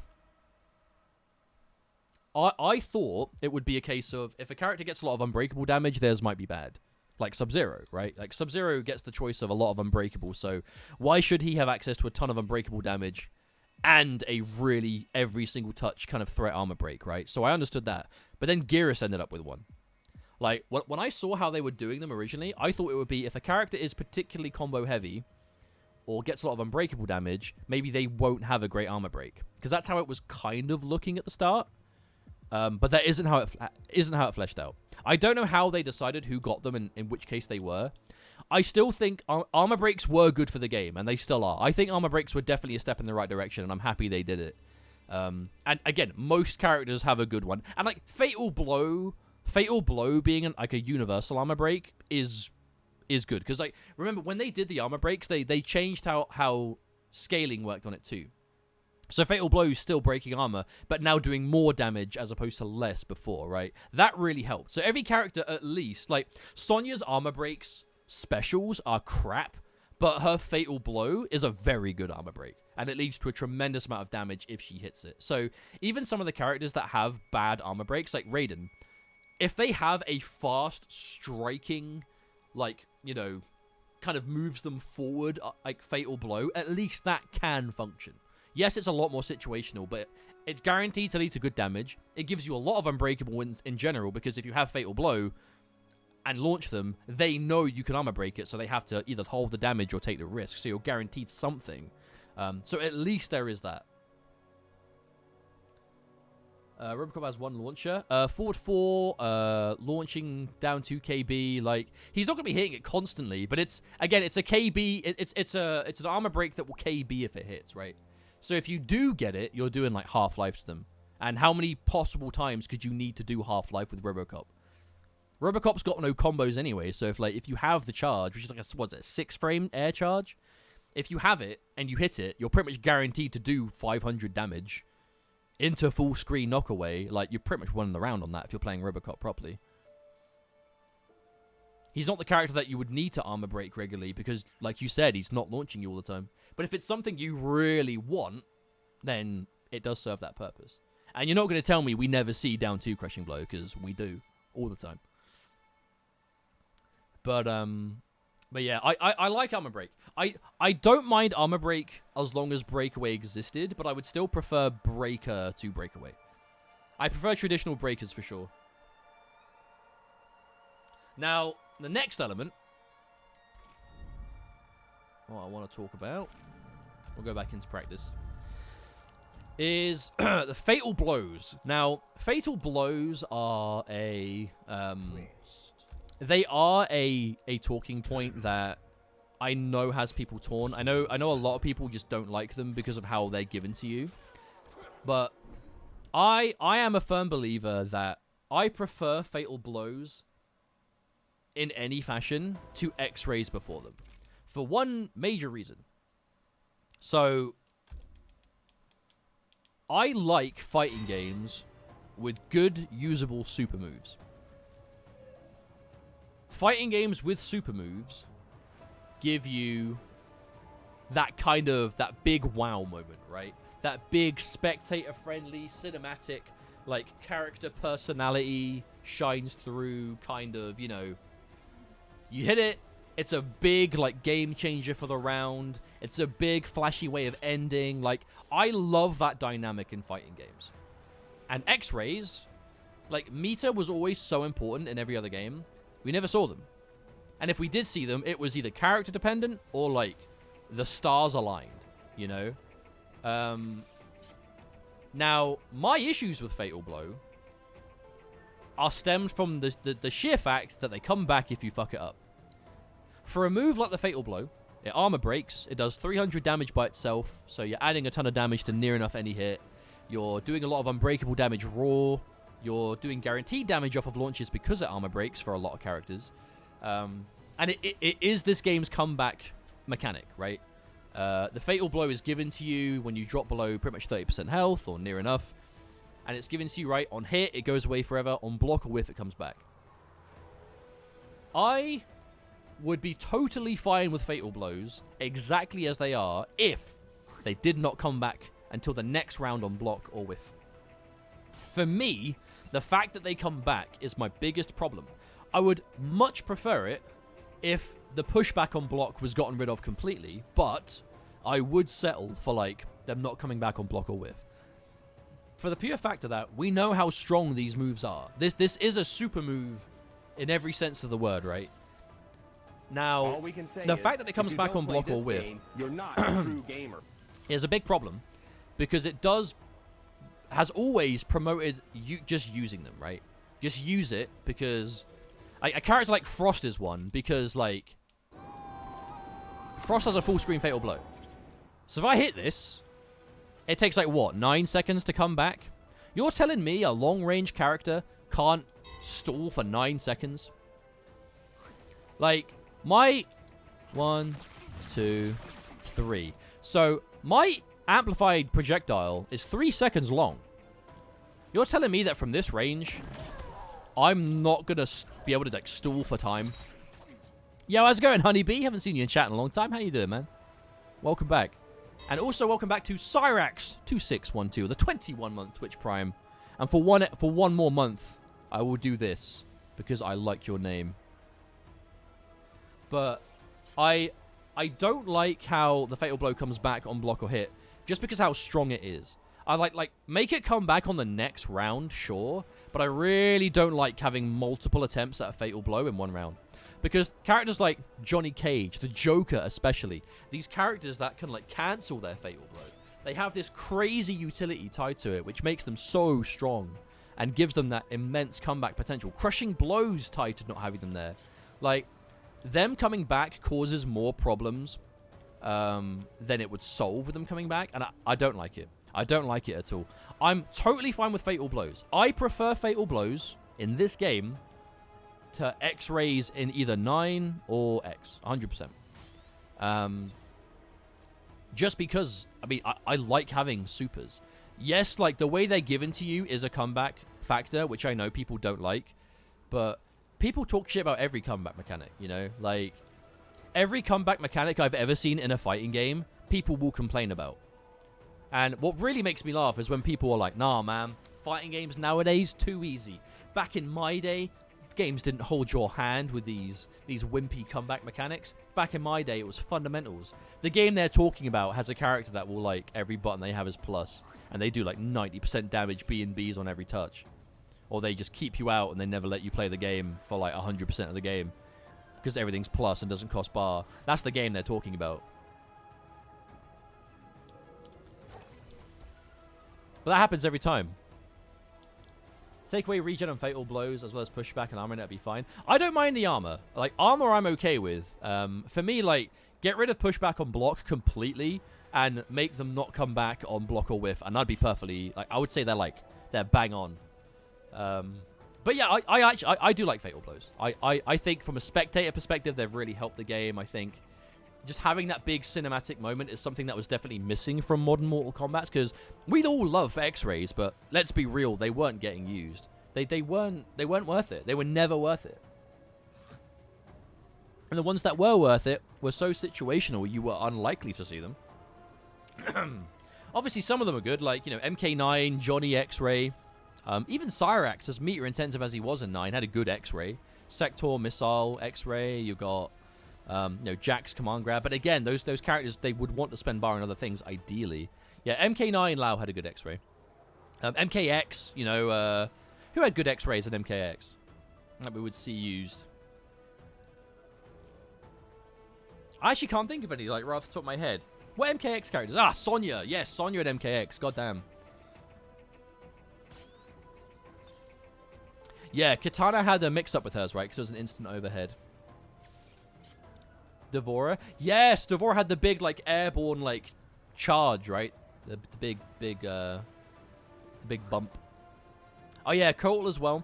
But that's the thing. It wasn't the majority of the cast, right? Like we would so rarely see them most of the time. Whereas Fatal Blows, at least we see them. And that, excuse me, actually makes Supers interactive, not a movie. I could not disagree worse. Honestly, I could not disagree harder. Like this game having like the little mini game when you press 3 to make Fatal Blows do more or less damage. No thanks. Get rid of that stuff. I hate it so much. I can't stand it. If you do a super, you should just know how much it's doing. Because with the way it works this way, you have to take your Fatal Blow at its lowest damage and go by that. Because it can never do less than that, right? But I don't like it. You could fail your super during. Yeah, I don't like that. I don't like that idea at all. If you're spending heavy resources on it, or like a one-time thing, it should just be you do it, and on block you die, and on hit you're fine. I think that's the kind of change that is just unnecessary. But speaking of, like, cinematic stuff, Krushing Blows. Now, Krushing Blows, I would argue, are the most gameplay-affecting mechanic in this game. I would say it is right up there with, you know, just the way that meter works, custom moves going into a game, right? Like, stuff that just affects the game to the core. I would say Krushing Blows are absolutely, because they are an example of a mechanic that I feel like is designed to shape the way the game is played. And I like that. For this game, the way that this game has panned out, I really like Krushing Blows. They are not perfectly distributed. Some characters basically don't get to use them, and some are so dependent on them that without them they might suffer. But as a general thing, I really like Krushing Blows. I think they add a layer of strategy and it's resource management that you can't see. It requires knowledge of its matchup knowledge, 100%. That was actually one of the first things that people needed to do that I really enjoyed watching. Was part of a matchup being knowing the opponent's Krushing Blows as well as your own, so you know what they're looking for, what situations you're now under threat that you normally wouldn't be. Being careful that you don't get caught mashing, because counter hits will kill you. Don't do too many unsafe things, because getting punished will kill you. Don't fuck up your throws, because if you basically mash the throw tech, you'll just get chewed up. You'll get chewed up because you'll tech wrong, and the opponent will be told that you've teched wrong. I love that dynamic of the game. Don't want to get punished for teching? I mean, that's part of the game. Like, if you don't want to tech, and you don't want to get punished for teching, you can duck. You can micro duck. You can hold up. In any situation, a throw is guaranteed to the point that you would need to tech. You can hold up. You can duck. You can micro duck. There are other things you can do. If you specifically want to avoid the throw tech in 99.9% of the positions that you would be able to tech a throw, you have other options if you want to avoid the tech. If you're making the read for the tech, you could make the read for something that avoids the tech completely. Yeah, micro duck is super strong. So Throws have gotten a lot riskier and worse the longer the game has gone on. 100%. Now, that is an element that I think has definitely given Krushing Blows a bad rep with, I think, a lot of the casual player base. Because let's be real, teching throws in this game, you have a big window to tech, but it's still a guess. It is a 50-50 tech on towards or back. There is information at your disposal to influence that decision. Are you going to get thrown into the corner? Are you going to get thrown out of the corner? Are they going to have a Krushing Blow throw that they're going to try and get you to tech wrong? So are they going to try and get you to do the wrong tech by doing the other one? If they have a Krushing Blow ready, what side do they have the Krushing Blow throw on, right? Dr. Doomlove, thank you very much for the 30-month resub. Welcome back, my friend. Yes, happy 30 months to you too, my friend. Thank you so much. And thank you for the support over the years. But you have a lot of the information. And the Krushing Blow elements go both ways. Because Krushing Blow throws, yes, they do a lot of damage. But whiffing a throw puts you in a counter-hit state. Getting in a counter-hit state or a punish state in this game with a high, down 2 Krushing Blow, universal. Throw Krushing Blows are not universal. Down 2 Krushing Blow is the one in the game that everyone has. Now, down 2 Krushing Blows, it's definitely arguable that they always do a bit too much damage, but throws even took a damage nerf. Throws do 130 now instead of 140. And the 1% damage that they lost was on the initial impact of the grab, which was the most important bit to get rid of it too, so that hurt them a lot. There is no throw in this game, with the possible exception of Shao Kahn's throw KB, which isn't even a tech wrong when it's a punish, that the damage the throw will do to you will ever trump the damage you will do to them if you down 2 it. The down 2 is always going to give you more damage than the throw would have done to you. And everyone gets to do that. Basically, everyone in this game can do, like, what, 400 damage at least from a down 2 KB? Like, it is what it is. It's always been an element to the throws. But we're not just talking about... Okay, yeah, spawn throw KB, I will give you that one. I will give you that one. You'll get that one for free. But, generally speaking, throws are always going to lose out to down 2 Krushing Blows. But we're not even just talking about Krushing Blows with throws, right? Like, I love the element to them. The way we now finally get to fish for counter hits. Counter hits mean something. Enders, right? Like, doing a move that will Krushing Blow if you end in a certain amount of hits or more. Krushing Blows with, you know, the weird activations that are things you will see, despite not being the most, like, traditional thing in the world. Armour breaks adding a ton of that, too. I really like it. Throw Krushing Blows are unbreakable. That's a massive upside. That's true. But that became less of a bonus to throws when a lot of the armor break moves got it too. So I'm not saying throws are weak and throw Krushing Blows are weak in any way. Obviously, the damage is still very strong. But and this game, a lot of characters get to loop their throws because of, you know, getting guaranteed Oki from them. I'm just saying it's not as, like, throws are stupidly overpowered as they are, because a lot of casual players, they can't take throws in this game. You know, it's hard to do it if they're not aware of the situations that they have to tech. They're not going to do it, and they're going to get caught mashing because they're going to be pressing when they shouldn't press, and they'll get escape failed. MK11 sits you down and says, learn how to throw tech. You will tech throws in this game, because if you don't, you're going to be in trouble. Now, even though the game has evolved, so micro ducking is super strong, flawless block OS, so you can do things that avoid teching because of it in the same situations and stay a bit safer. For at least, like, the first year of the game, this game was like, right, you will learn how to tech, because if you don't, you will suffer. And a lot of people don't like teching throws. A lot of people don't like having to tech. Ballsy with a 40-month resub. Long time no see. Welcome back, mate. Yes, it has been a while. Thank you for coming back. You're holding up. But that's the thing. Like you have to, at least, if you're not teching throws, you have to get used to being aware of them. If anything, this game has forced you to go, right, you will learn when a throw is a threat, when a throw is a likely option. Because if you don't, you're just going to get chewed up by it. And that's just a part of the game. So even if you choose to hold down, even if you choose to hold up, even if you micro duck, you're not just doing it randomly. You do it when you know a throw is likely. If they get some plus frames, if they do a restand, if they're going to kind of like, you know, punish your jumping frames because you whiffed an air normal and they're not quite close enough to get a button, so maybe they'll go for a throw. Like, you have to be ready for those those situations, right? Those scenarios.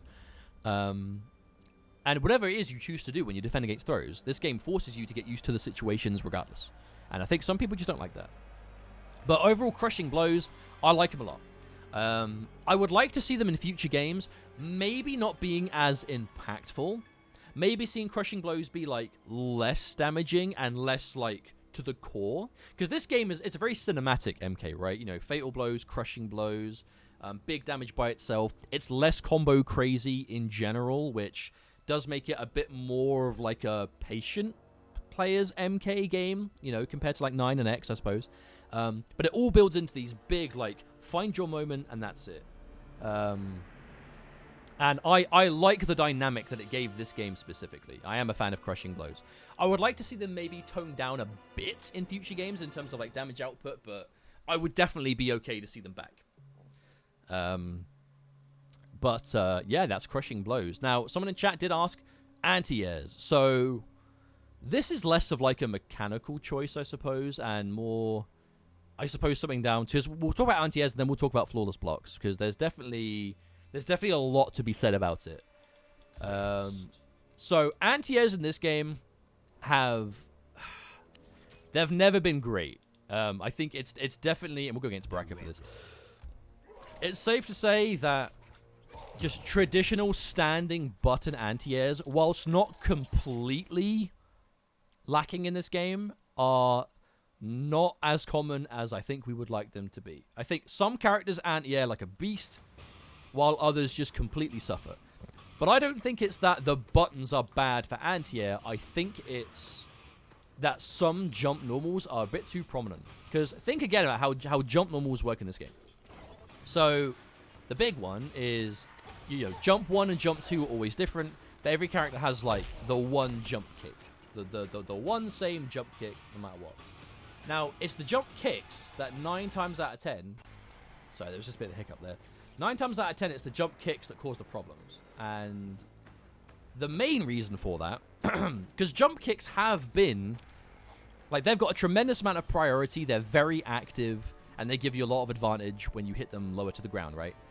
That's nothing new in NetherRealm games. The biggest thing is, in comparison to MK9 and X, jump kicks in this game don't lose momentum when you hit them. So, if this was like...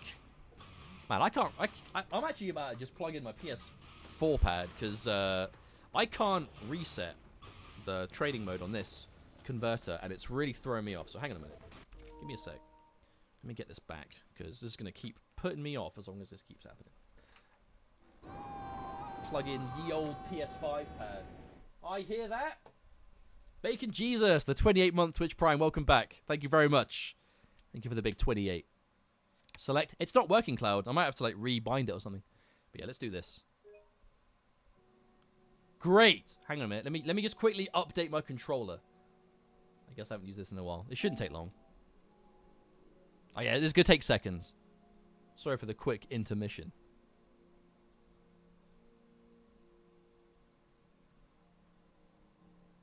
Alright, so on 70%, we'll be done. Now, so jump kicks are... It's not the priority, it's the fact that you can do so much with them. Crystal Rene, thank you for the 36 months. That's that 3-year mark. Thank you very much for sticking with us for so long. Welcome back.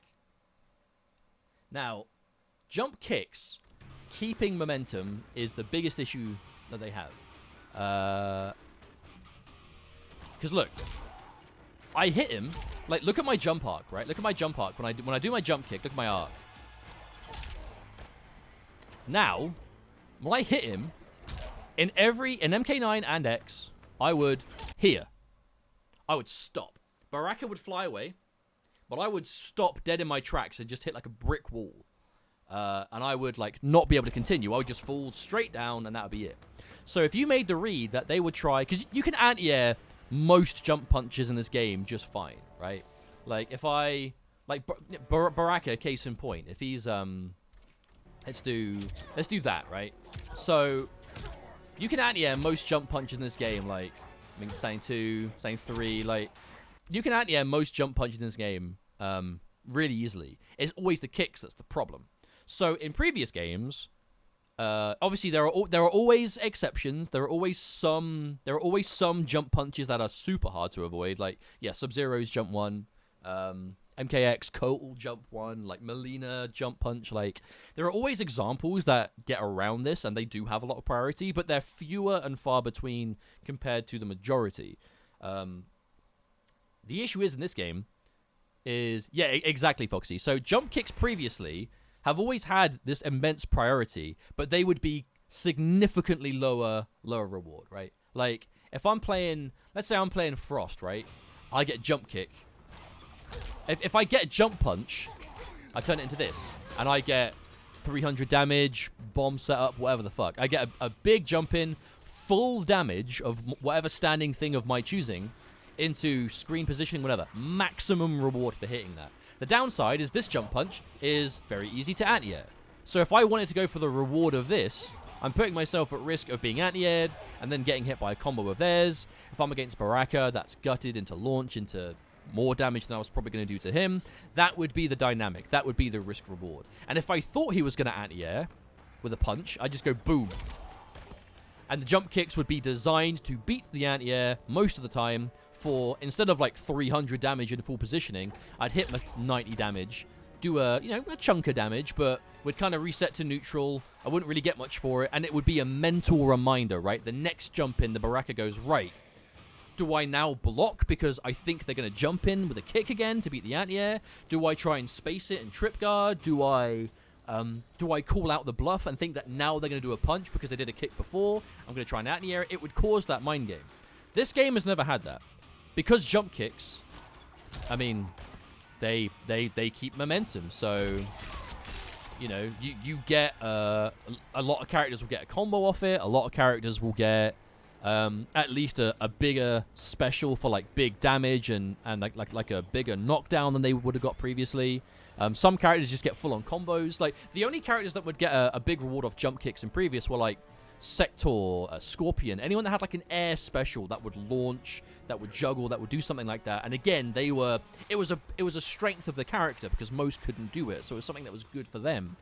But in this game, most jump kicks just, you can OS with a special that will knock down or add towards a Crushing Blow, or it will straight up launch.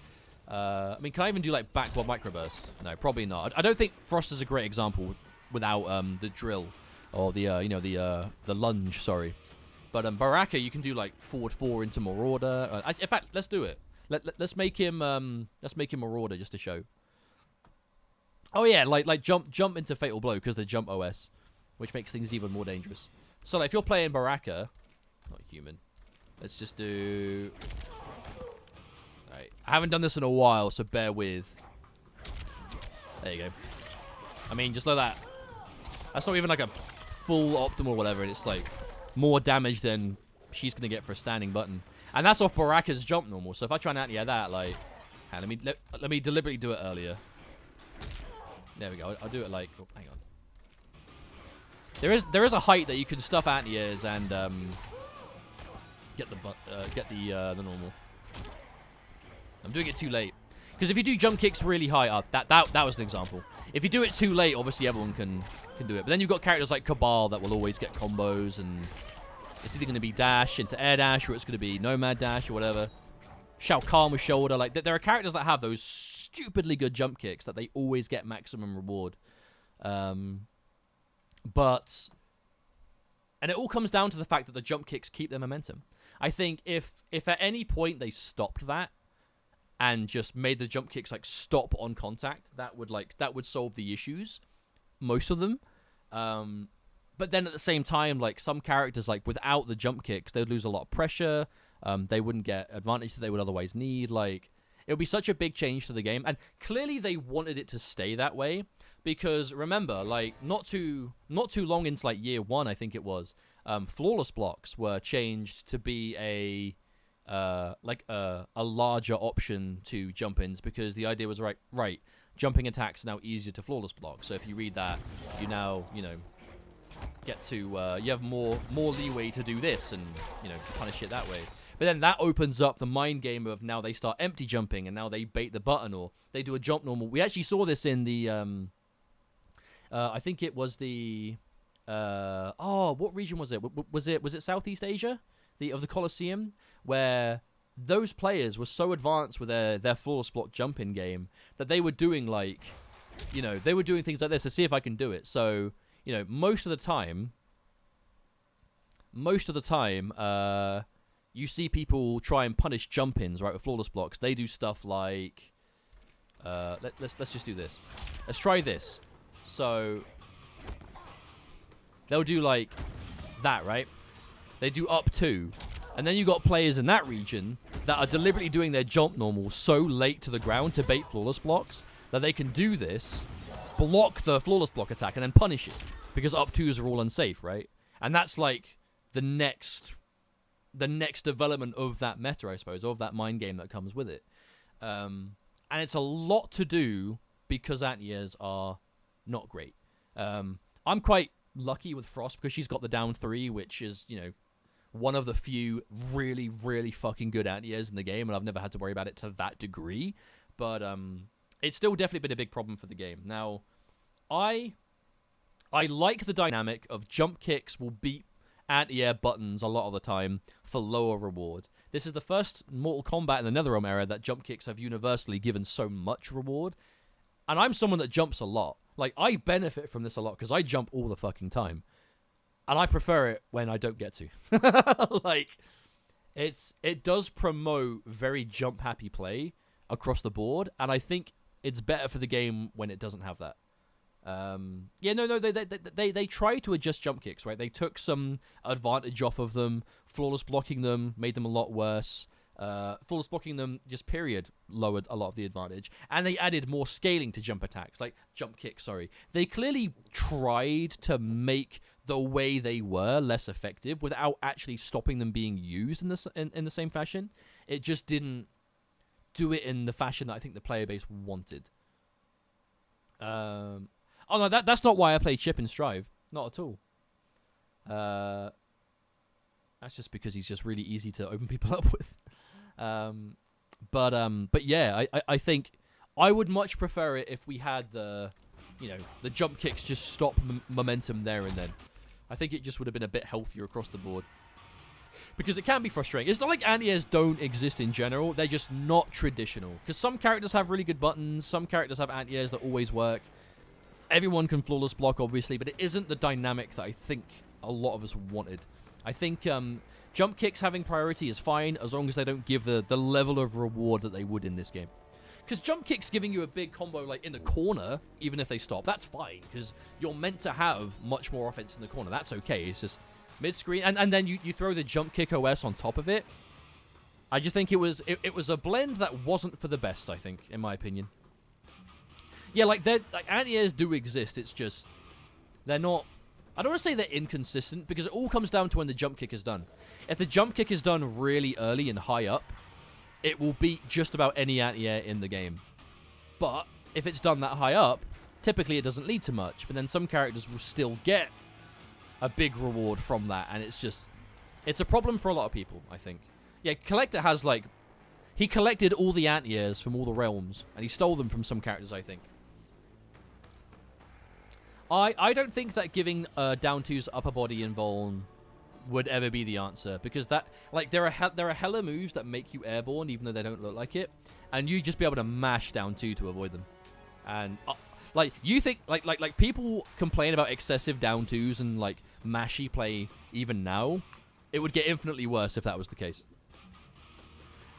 But you know why? It's because the jump normals. The reason, and Dragon is correct. Dragon said that anti-airs in training mode are very different from anti-airs in real matches. That's because that jump kicks are the button you're anti-airing 90% of the time. Yeah, like jump punches have a much more specific time that they can get used to connect when they need to connect, whereas jump kicks, who knows? They could be done mad early. They could be done mad late. They could be done in the middle. They can be alternated at any time. Like, and hella characters, regardless of when they do the jump kick, will still be able to get something from it. Like Shang Tsung with lift, Shang Tsung with ground eruption. That motherfucker throws out his leg at any point in the air, and if it hits at any time, combo, big damage, you know, and that's a problem.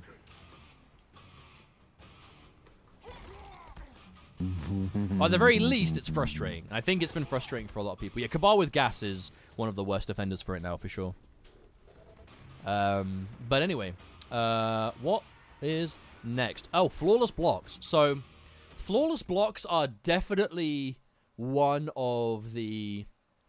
It's definitely one of the biggest gameplay changes in terms of, like, universal options. Because flawless blocks are, again, a new thing in NetherRealm Mortal Kombat games. Like, parries have existed before, but not quite in this kind of fashion. So, you know, the act of flawless blocking is tapping to block at the last minute to make a move, you know, to get access to attacks that you can do out of the flawless block.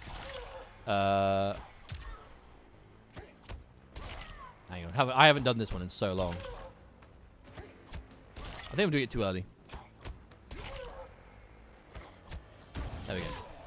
So, like, you know, you tap block to interrupt gaps or to punish gaps, to give yourself, like, launching potential, invincibility. I'm doing this way too early. I haven't played on a PS5 pad in, like, months, so bear with. I'm actually trash. What am I doing? Am I doing it too early or too late? Oh.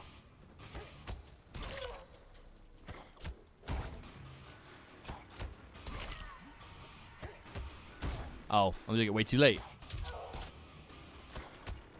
There we go.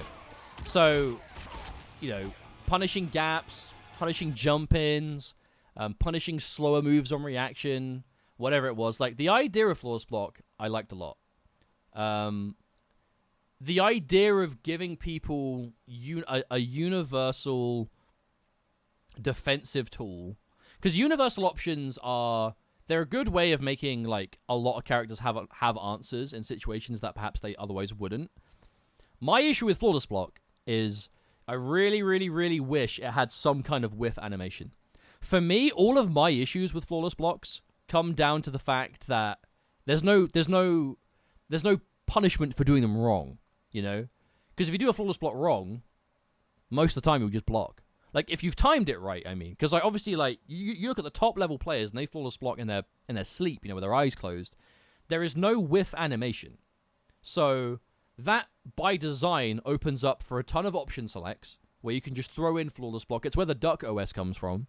You can add it as an extra layer onto that. So, the Duck OS not only makes throws really dangerous, it also makes, like, you know, you can kind of just go for it, right? You can just tap block and see what happens. There are, like... anti-meaty OSs with flawless block. Like, there are so many, like, to be honest, riskless situations that going for flawless block happens, and it's all because there's no whiff animation. There's no punishment to doing it wrong. I think if there was some kind of, like, you know, if there was some kind of, like, animation, like think about it in, like, yeah, think about it in, like, so parries in third strike. If you go for a parry in third strike, you parry by tapping forward in a back to block game. So if you mess up a parry, you're doing the opposite of blocking. So you're gonna get hit. If you go for, like, a just guard, right, in like Soul Calibur, if you go for a guard impact to parry something for a big reward, what happens if you fuck it up?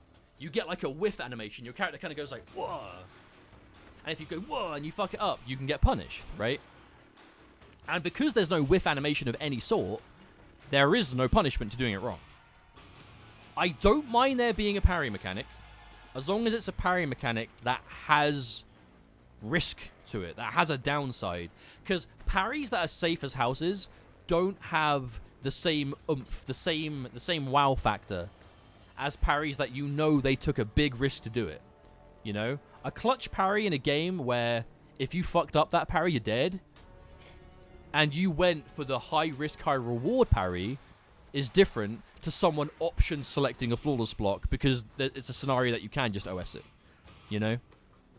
That's my biggest problem with Flawless Block. I don't disagree with the idea of it, but the fact that there is no downside to doing it wrong most of the time is where my issues stem from. Because it promotes offense and defense in a way with no kind of real risk attached to it.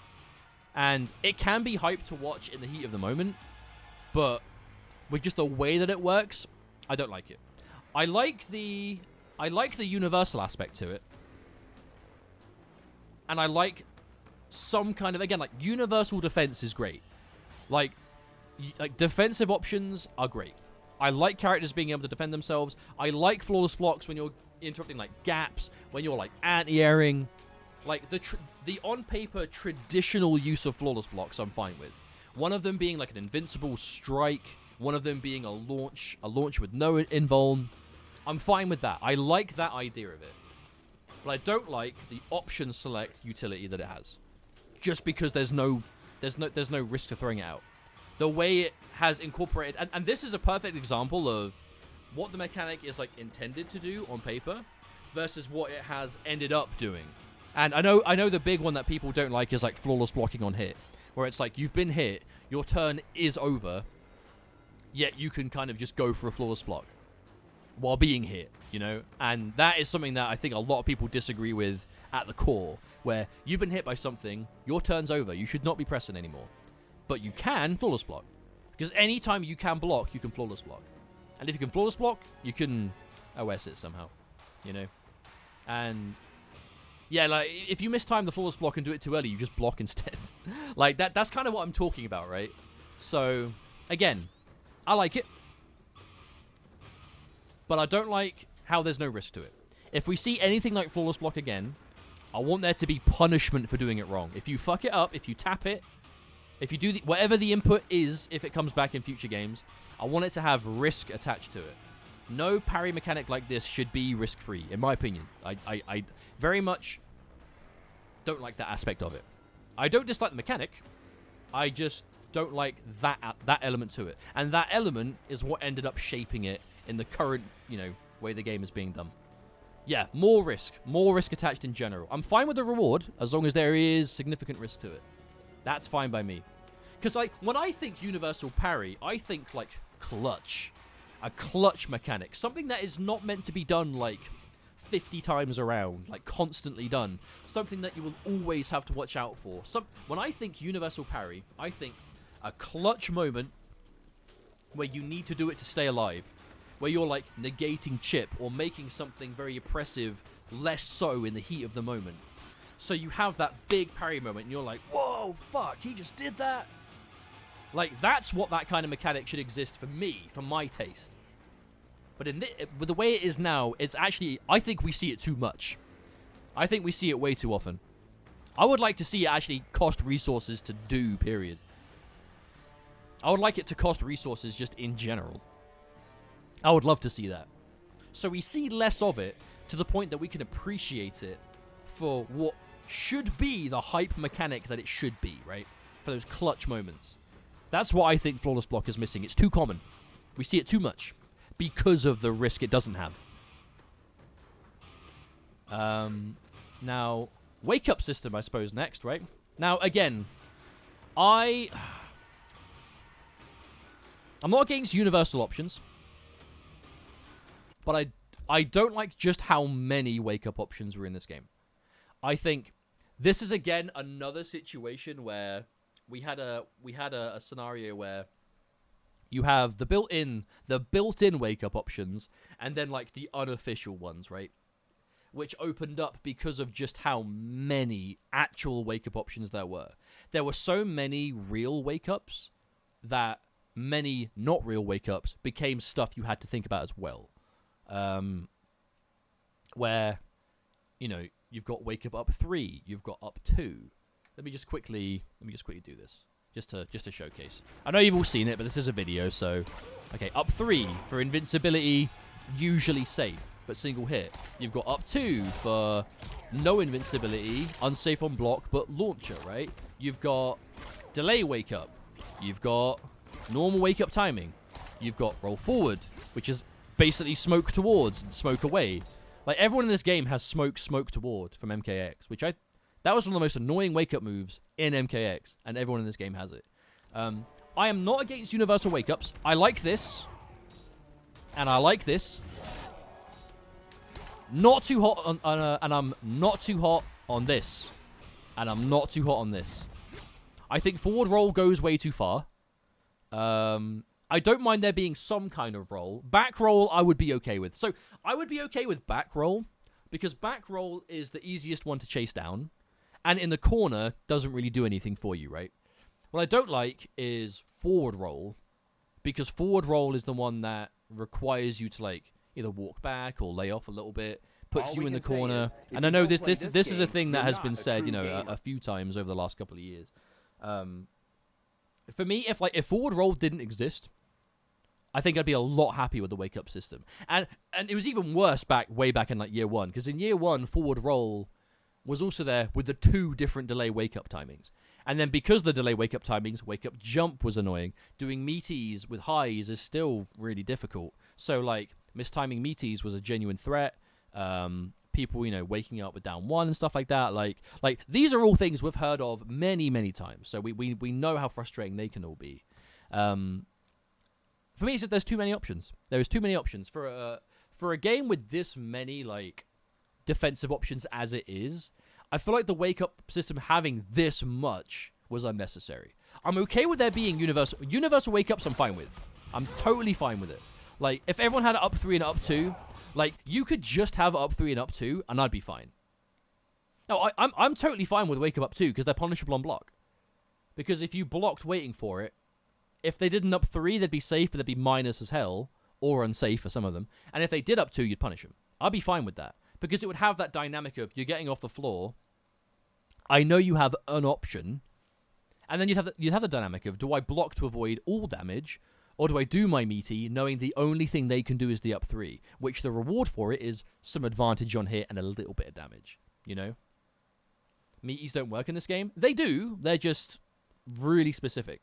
Like your timings to like meeting with a mid is fine. Meeting with a high is like brain surgery. Like meeting with a high is super hard, and most of the time not worth it. Meeting with a mid is okay, and some moves are easier for it than others. I mean, you can always do like meaty down 1 just for the safest meaty, but that's like super low reward, right?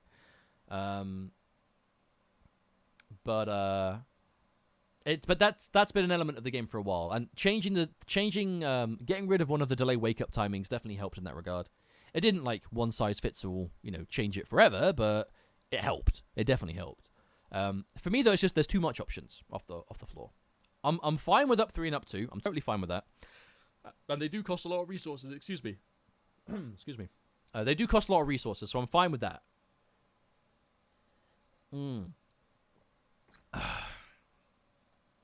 But there's too many options for me. And for me, ultimately, what a lot of this comes down to is back to what we were saying at the very start of the stream, where NetherRealm and the Mortal Kombat team in general, even back in the Midway days, they have never been a team to shy away from making big changes. You know, if they want a mechanic to do a certain thing, or they have a new idea that they want to implement, you know, they don't pull their punches. They don't do it half, you know, they don't do it half done. They will add it in the way they really want it to be, and if they need to change it later and they feel like they do, they might, you know. I like a lot of the new mechanics that they introduced in MK11, and I haven't even talked about the movement, right? Like the mobility, where, you know, we're back to dash blocking from like MK9, where, you know, instead of running, you're dash blocking. And I haven't done it on a PS4 pad in a while, so bear with me. But like, you know, a lot of characters are doing wave dashes to move in. You're doing dashes that you're interrupting with buttons, right? Jumping has, you know, the set arcs as always, but the grounded movement is the real difference. Yeah, back to dash blocking. I personally prefer dash blocking to running, so I love the fact that they did dash blocking. And even this got changed.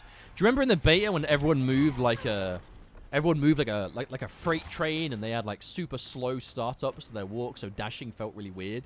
It's like that, but it was like that, but then they buffed it, so, you know, movement got a lot better. Now, one thing that I personally don't like is when any character has bad movement. I'm fine with not every character moving exactly the same as each other. Like MK9, every character moved the same. Everyone had the same jump normals. Everyone pretty much had the same grounded movement. Like movement was pretty much... Like, the actual dashes themselves and the jumping, like, a lot of it was pretty much universal. And the jumping attacks were universal too. So, the reason anti-airs were so good in MK9 is because everyone had the same jumping attacks, right? So, if you... There was like one anti-air timing for most moves. It was like, oh, they've jumped, so every character in the game gets anti-air in this way. And that was it.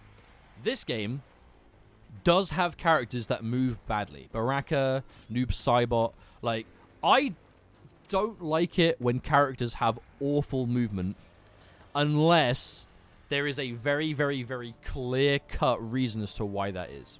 You know? I don't understand why a character like Baraka moves like he's wearing, like, the wettest, been walking in the ocean with, like, 3 pairs of socks on boots, and he's fed up, and he's been walking for 3 hours. That's how he moves forward. Because of, like, his offense and damage, you know, possibly, if that's the reason for it.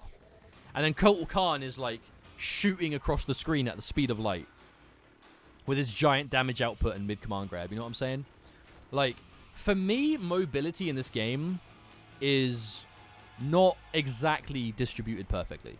If it made a bit more universal sense, I'd get it. Like, you look at a game like Guilty Gear, a character like Nago or Potemkin, they don't move traditionally very well because they might have high health values, or they might do, like, you know, Nago has, like, immense damage and massive range compared to, like, a lot of other characters in the game, and Potemkin does one pile driver and you've lost 60% of your life, right? So you can kind of see the idea behind it.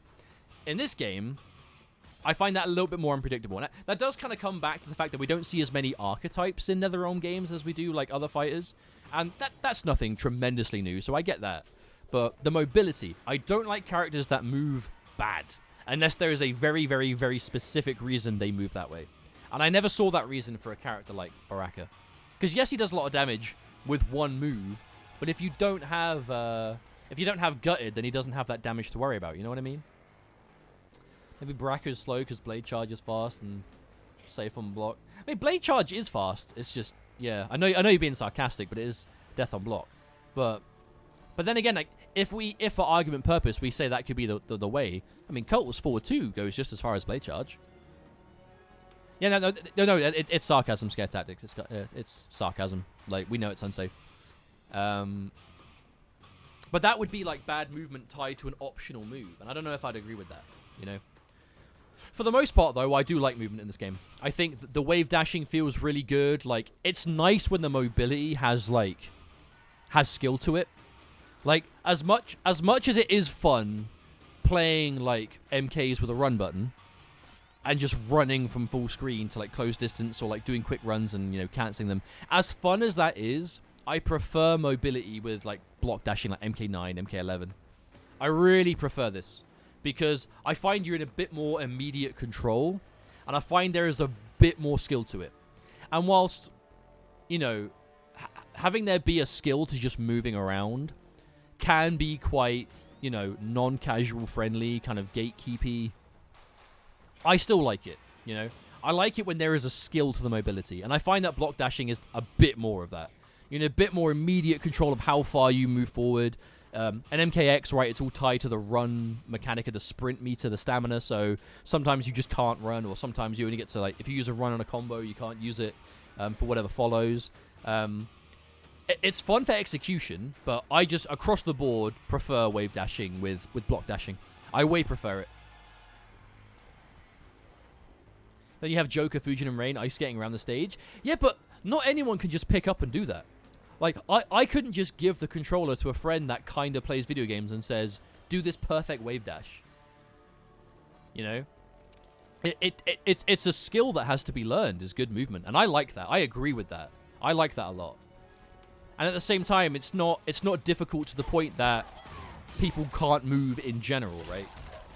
I like it a lot. I really enjoy that. I think I'm fine with there being characters that move at the speed of light. The one I don't like is when characters move really bad for a reason that it just isn't super obvious.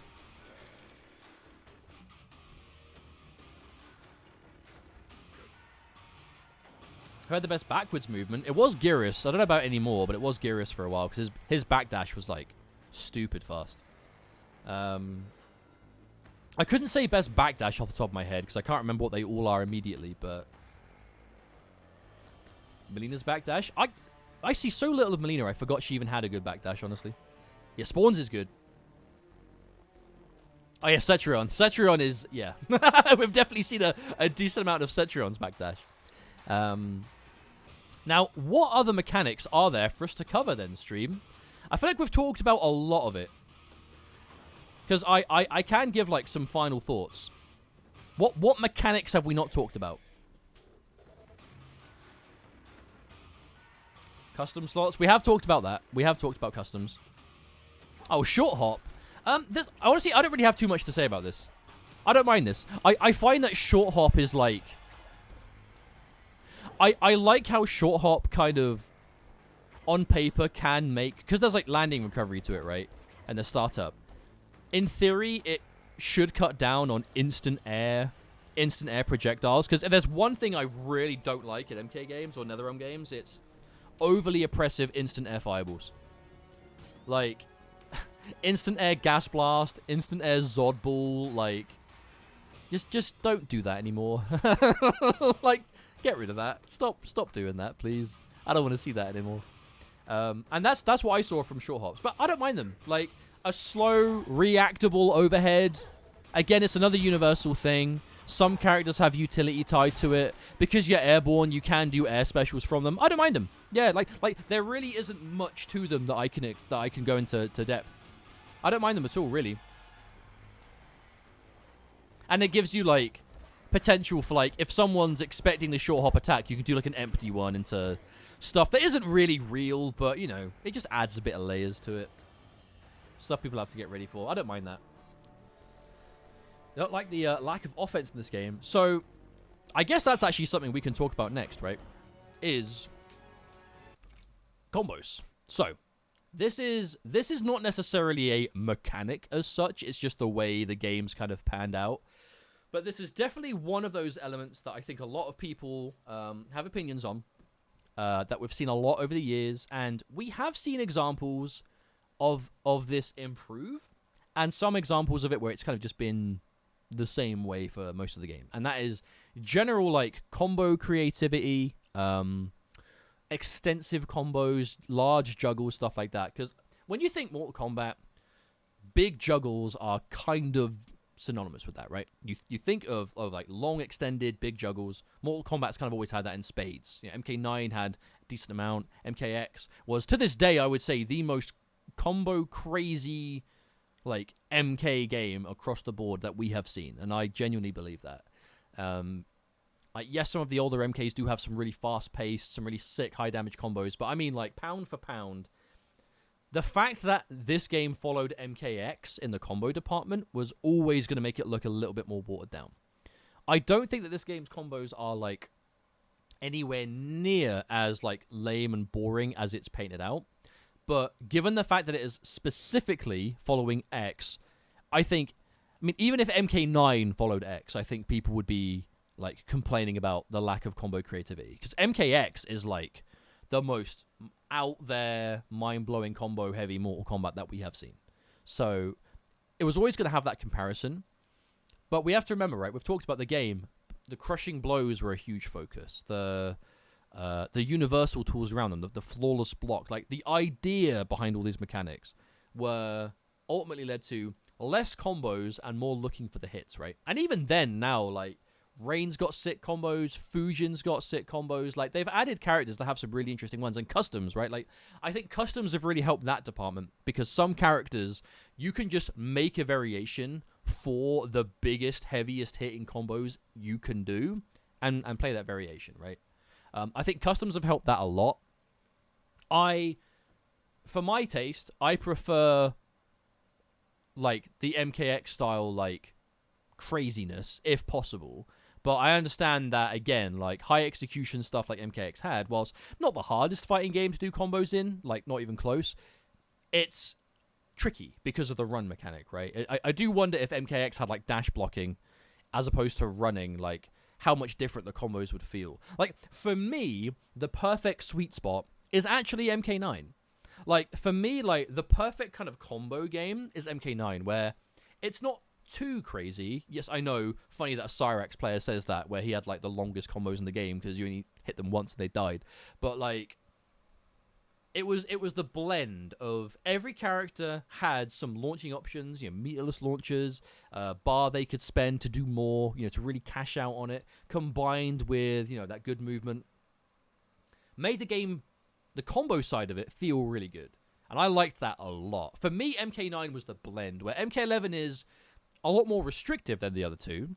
MKX is way, way out there with way more crazy stuff than we normally see.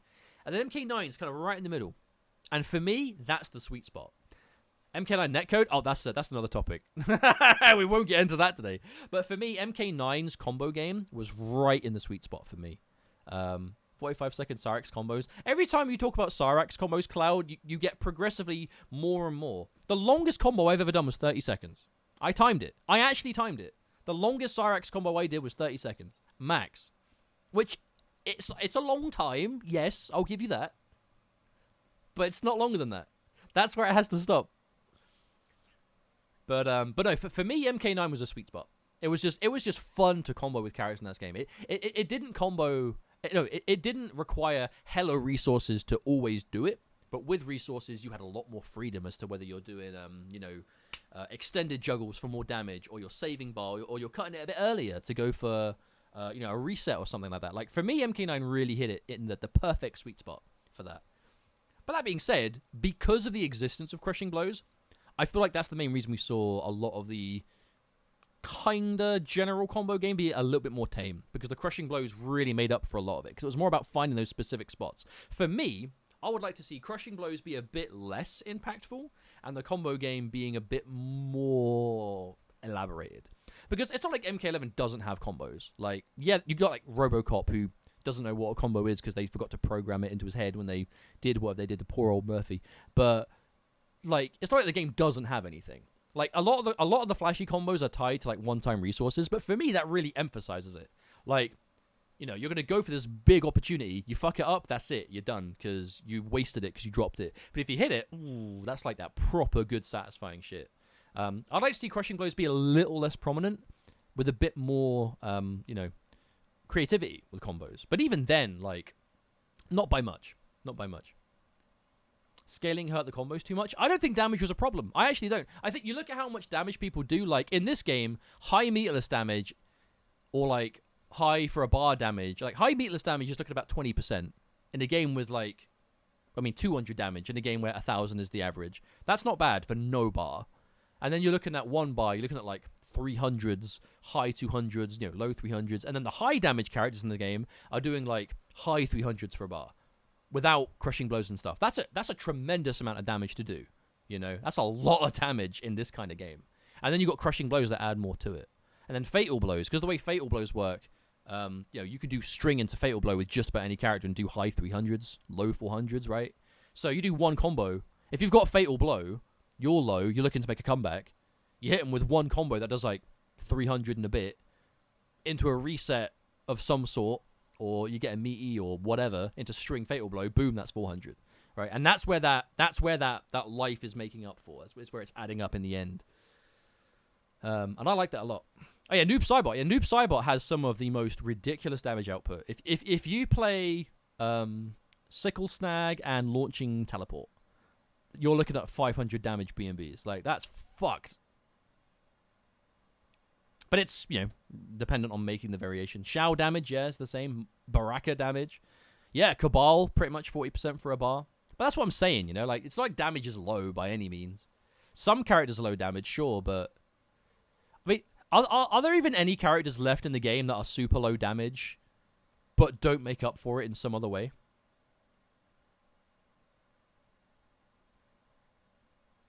What is the most damage you've done in any combo in MK11? With Armour Break, I've hit someone for like 70% before, 80%. The highest, traditionally, you're looking at like, you can get like Kano's looking at like 550 for down 2 Crushing Blow. You can get quite a bit. But when we're talking combos, like, for me, it's actually one of the reasons why I like this Frost variation, right? Because, and forget, you know, bear with me, I might drop this, but, like, this is why I play this variation. For me, this variation of Frost has, like, the funnest combos in the game. Like, bomb juggles, like, unique stuff that no one else gets to do. You're adding bombs to, like, you know, any Crushing Blow. Like, it's so cool. Like, if I want this kind of combo game, I play this kind of Frost to get it, you know? And that's fine by me. If I do it right. Sorry, I was playing offline all of yesterday. Let me see if I can do this right. I have to slightly wait for that. But you can basically add this extension to just about anything. And I like it. I like it a lot. Like, what, 40% there into that, into bomb setup, into... So, I mean, like, if you want it, it's there. You just have to equip it a lot of the time. All this talk of combos, I can hear Foxy groaning in boredom. Why do you think Foxy's bored of combos? Because he's played me for 10 years, and when I hit him, he just doesn't get to play for 20 seconds. And then he plays and beats me. Yeah, no worries, JGB. See you later, mate. But, like I really enjoy the combos in this game, specifically for the variations that I play. You know, Pressure Bomb, Fujin, Bomb and Microburst, Frost. Like, these variations get really satisfying combos. And for me, I like it a lot. You just have to equip it. Yeah, that's the problem. For certain characters, you know? Like, even without bombs, Frost has some cool combo game. Just not the kind of combos that I like the most. But I can equip them to get them. And it's not like I'm just equipping them for combos. Like, this variation of Frost, I'm a firm believer, is broken as fuck. Can you still do the 100% Shang combo? If I remembered it, yeah. If I just remind myself. But that's, like, super unpractical. That's, like, you know, training mode stuff. But it's cool. Oh, dearie me. Right. Well, I guess then, stream, it might be time for some final thoughts. What do you think? I think we've kind of gone into detail for just about most of just the mechanics and the ideas behind the game, you know, roster, modes, and all that kind of stuff. So I think I'm ready to give some final thoughts. So, MK11, as a game, I really like it. I really enjoy this game. I mean, just for transparency, I'm just a big MK fan in general. So, I am... Like, I can go back and play any MK and have a good time. If I feel like playing an MK, I will, you know? If I want to play the original 3, I'll hit up Ryan and I'll be like, hey, let's play some MK3. If I want to play some of the 3D games, you can do, like, emulation online. You know, you can do Parsec. Loads of emulators have their own built-in online now. If I want to play 9, there's hella people I can say, hey, let's play some MK9. MKX. I mean, you can get games with MKX... like, instantly. There's, like, no way. That game is just... You load it up, you play it, you play an MKX. Simple as that. And MK11, for me, is going to be another one in the line of those games. It is not my favorite MK. It is far from my least favorite MK. It is just a solid game that I've had a tremendous amount of fun with and will continue to play just the same way I play any other MK game. And I implore you, if you like MK11... don't take the news that it's not getting any more patches as instant information that you're not allowed to play it anymore. It is not a perfect game, but it is far from like a broken mess. And also, no, one thing I was going to talk about completely that I didn't before I do the final thoughts, because this is important. Balance. This is, in my opinion, the most balanced NetherRealm era Mortal Kombat game. Every character in this roster, basically, with the possible exception of Rambo, has seen some competitive success. I think, yes, this game has its top tiers, of course. Shao won pro competition a few weeks ago. So, I am tired of the game's current, you know, kind of top tiers that we see a lot. I am bored of watching Jackie. I am bored of watching Cetrion. But that's only because they're very popular characters, right? This game does have its top tiers. You will never find a fighting game that doesn't. You can have the most balanced fighting game in the world, but every character is like the exact same as each other, and they have like one different normal to each other. That game will have a tier list, and that tier list will have its top tiers and its bottom tiers, because that's just the way it works. That is just simply the way that fighting games work, or competitive games in general. The only way you will not have your best and your worst is if every character is the exact same and there's like one playable character. This game has its top tiers, but the gaps between them are a lot smaller than we have seen in previous NetherRealm games. Yes, you have your top tiers. You have your Jackie, your Cetrion, your Fujin, your Liu Kang, your Joker. But they are not the only characters that are winning everything. The top tiers are boring to watch, but that's what it is. I think a part of that is those characters that I just listed, with the exception of Joker and Fujin, because they've not been out the whole time. They've been top tier since day one. We have been watching Cetrion and Jackie since day one. Yes, not doing exactly what they're doing now, but they have been top tier characters since day one. So we've seen them so much. No, that was a sound effect. I'll play it now for you. That wasn't even me. That was Berserk. But I'll play it. Where is it? It's official. You suck. You interrupted my fart noise. There it is.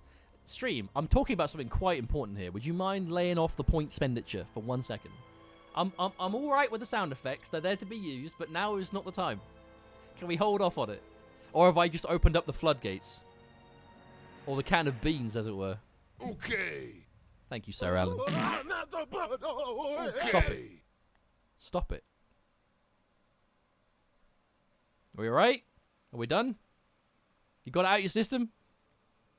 Are we alright? Yeah. Oh, well. Yeah. Stop it.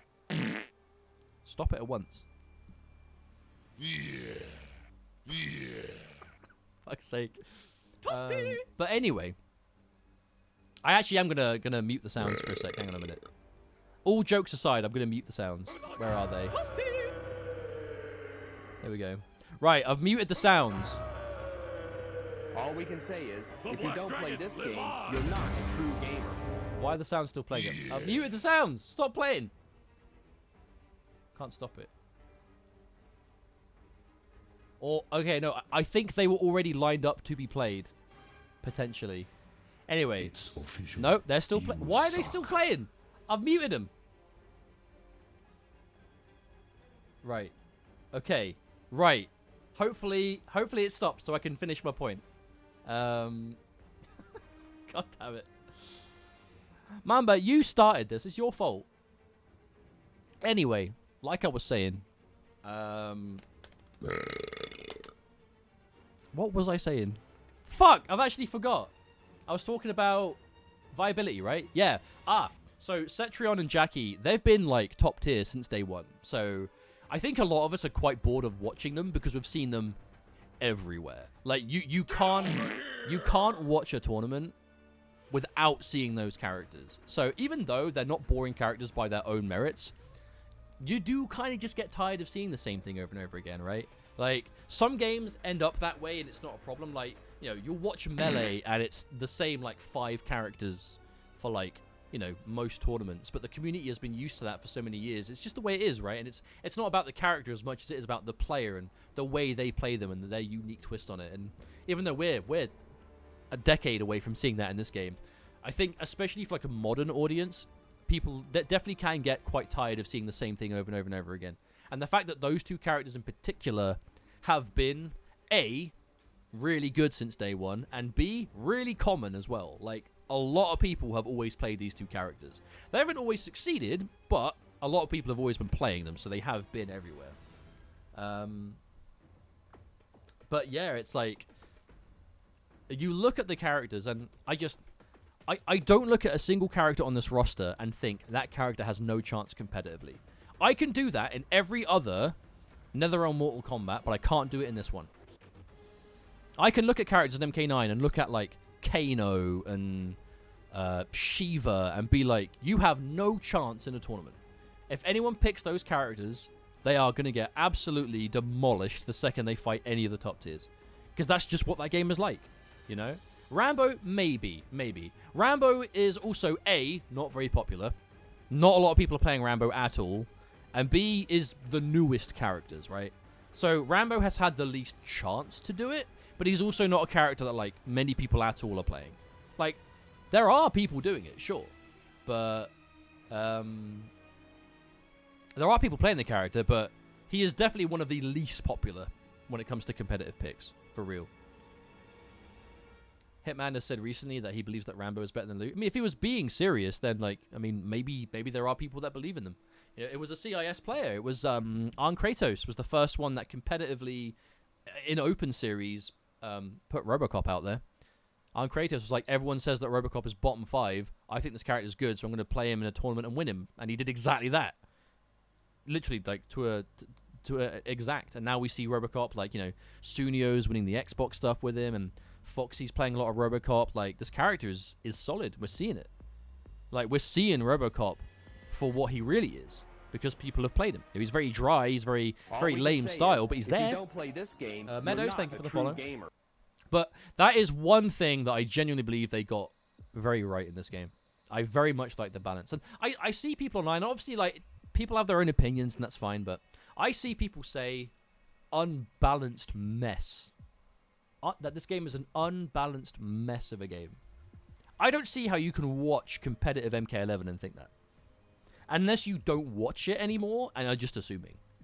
Because whenever you throw on a stream, you might see a Jackie player and go, oh, that's it then. Still unbalanced. Like, I'm not calling out anyone specifically with that. I see it on Twitter every day. Like, every day I see it on Twitter from a million different people. And I don't see how you can say that the game is that, to its core, unbalanced, when just the results don't say that, you know? I think especially by what we've seen in, like, other NetherRealm games, I think that the balance of the game has ended up in a stable spot. I genuinely do believe that. No. This game does have issues. I don't believe that balance is one of them. The top tiers are way too strong, but still, it's... But even then, those top tiers aren't just dominating everything. You're not a true gamer. Like, yeah, we can watch, like, Tekken Master win, you know, Intercontinental with Cetrion, and, like, you know, there are other Cetrion players doing well, but, I mean, are we really going to look at a player like Tekken Master win with Cetrion and say, Cetrion is the reason you won? Like, of course not. Like, Tekken Master could play basically anything at this point and make them look top tier. Not to say that Cetrion isn't. She is absolutely top tier as all fuck. Like, for me, I personally think she's number 1. But if this game was an unbalanced mess, I think we would see completely unviable characters. And we would see characters that are too strong, they just dominate the competition.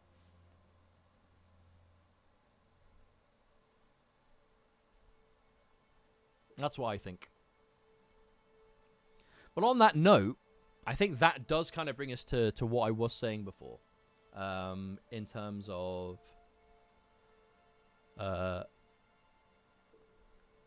where, you know, kind of just final thoughts with the game, you know, and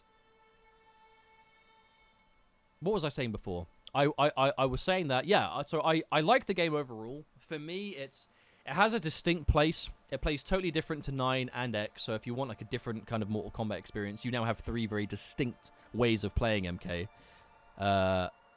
And I really enjoy a lot of the mechanics. I don't think the mechanics are perfectly introduced, but I like what they did to the game. You know, I like Crushing Blows. I like Fatal Blows over X-Rays, but what I would like to see is those mechanics, if we do see them again, done so in a more of a tame way. I feel like I feel like they went a bit too ham with just how bloated some of the mechanics were, like flawless blocks, not having a whiff animation, wake-ups being universal but having a bit too many wake-up options, you know, Crushing Blows being really good but in some cases a bit too much damaging. Some characters didn't really get enough from them for how important they were.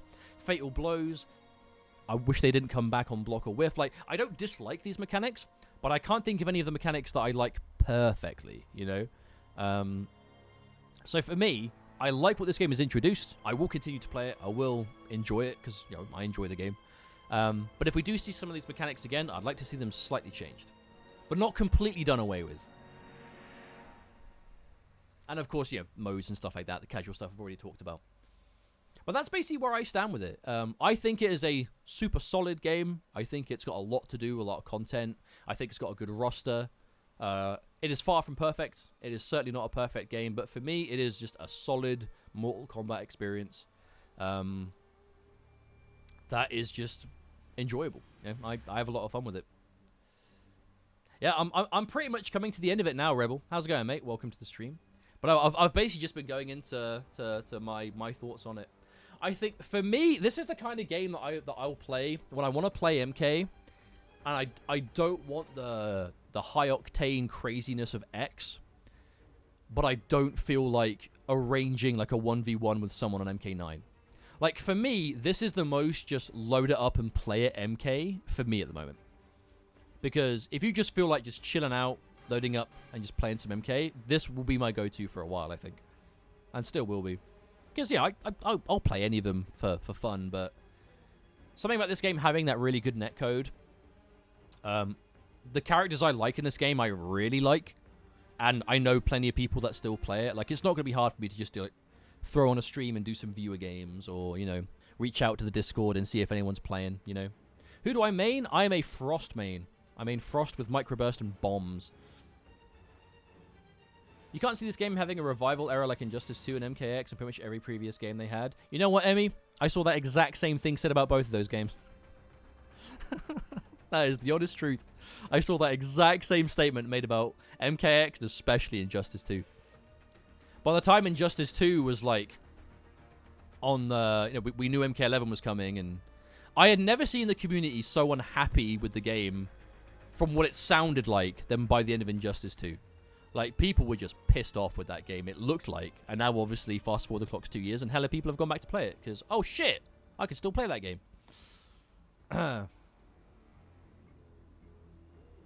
Did I play Chivalry 2 a few days ago off stream and got killed by Ballista on Siege of Rodhelm? Just to run up to avenge yourself? So, I play a lot of Chivalry. So, that could have happened. And, in fact, I got killed by a catapult, a friendly catapult, from someone that killed 6 teammates with that. So I ran to the catapult and I killed that teammate. It might have been that, if that's what you're talking about. I don't know about Ballista, but it happened to a catapult. But basically, yeah, it could have been me. And my name is PND Mustard on Chivalry, so it could have been it. But yeah, so that's basically it for me. Like, obviously, what you find fun is subjective. What you enjoy, it's a very different game, right? Like, the same way that people liked MKX, that maybe they weren't so hot on 9, or vice versa. Maybe they loved 9, weren't too big on X. The exact same thing is going to happen here for 11. Those that like it can play it, continue to do so. Those that don't now know that the game will not change. So if they don't like it for what it is, they know nothing is going to come to it to change their minds, right? So we've just hit a point in the community like we have with every other game before it, where we know a new game is coming. I mean, they say next project, but it doesn't take a genius to, like, assume it's a new game, right? We don't know what it is. We don't know when it's coming. We just know that MK11 is, as we know it, not getting any more updates. But it's got damn good online. There are plenty of people still doing, exhibitions and tournaments, and I imagine that's going to be going for a while. I don't think we're going to see people competitively really slow down on this game until the next game is, like, announced, so we know what it's going to be. But yeah, we can Dr. Doom if you want, and this is going to be a long-ass YouTube video, so for those watching it, I will timestamp it properly. But, yeah, I kind of want to cover everything here. DLC schedule-wise, there's not too much to cover here. I prefer 3 characters at a time, for me. 3 characters at a time with longer downtime in between I prefer, because, like, a year's roadmap is nice to know, but it's, like, it's the trade-off. So you know what's coming, but there's no mystery for, like, a whole year. Whereas 3 characters at a time with a bit more downtime in between, like, 1 character every month and a half, or 2 months, for, most of a year, versus 3 characters, then maybe like 4 months of downtime, then 3 characters. Like, I prefer the latter for like the mystery surrounding it, as much mystery can happen with everything leaking nowadays. But personally, for my preference, I prefer that. I don't dislike either though. Roadmaps in general, I love. How long did it take for MK11 to be announced after Injustice 2's last DLC? If we were going by the old like release schedule, we would already be playing the next game. We would have found out about it like last year's E3 maybe, or like some kind of autumn/fall era event or show, and then we'd be playing it by now. MK11 got actually that was interesting. MK11 got announced at the Game Awards in December, and it came out that April. So the game was announced in December, and it came out like 4 months later. That was a crazy fast turnaround. Like, we went from learning about its existence in December, doing a reveal event for gameplay in January, which to this day is one of the most nerve-wracking events I've ever done. I've never felt pressure like that. It was exciting, but my god, I was a ball of stress for that one. I'm so happy it went well, though. It was such a good event. So, revealed in December, gameplay reveal in January, and then the game is out in April. Crazy. There was like such a hyper-concentrated bit of time to knowing what was going on. They could just throw out a fake roadmap to keep people off their backs like Chivalry. Oh, makes me sad, man. I hope they can catch up. How much of the pandemic do you think affected this game? I assume COVID fucked things right up. I have absolutely no confirmation of this whatsoever. It is my tinfoil hat conspiracy that we were meant to get some kind of final patch. I think given the way that devs were talking when KP2 came out, I can definitely see them, being interested in doing a final patch or continuing to support in some way. And then after, obviously, ProComp happened, we didn't hear much in terms of communication of, like, any news or confirmation of any sort for a long time. And then, all of a sudden, boom, focusing on next project, no further plans of DLC of any sort or patches planned. To me, that timeline doesn't add up. I imagine COVID fucked things up. Because the thing is, and I'm not just saying this to give NetherRealm a free pass, because I do my best to try and give every game dev the benefit of the doubt at the moment. Because, like, being a game dev is hard for a AAA studio on a good day, let alone when your entire studio is logistically used to working in like an office environment, an office space. You're testing builds or whatever, you're adding stuff to it, you're developing. And, if you want to physically do something, you can walk to someone's desk and do it, You can physically get a dev kit for what it is you're working on and update it there and then and just bring it back to your desk. Whatever it is, however it works for whatever dev, right? I cannot stress how difficult it must be for any studio that is used to a very big in-person, like, studio office environment to suddenly just be plunged into everyone is working from home now, Communication, completely different to what you're used to. Getting new builds sorted out. Now it's a complete security risk. There are all these hoops you've got to jump through to do it. Everything is slower. Everything is not what you're used to. And you're working with stuff that you created in that environment. So I imagine there's not a studio out there that had to go to working from home that was used to working in like a studio office environment previously that didn't hit some kind of hiccup. Like, why do you think we saw so many games get delayed over the last year and a half? Like, big games getting delayed. I'm surprised they even released the PS5 and Xbox Series X version. I genuinely am surprised they did it. That must have been a nightmare, getting it out when they did.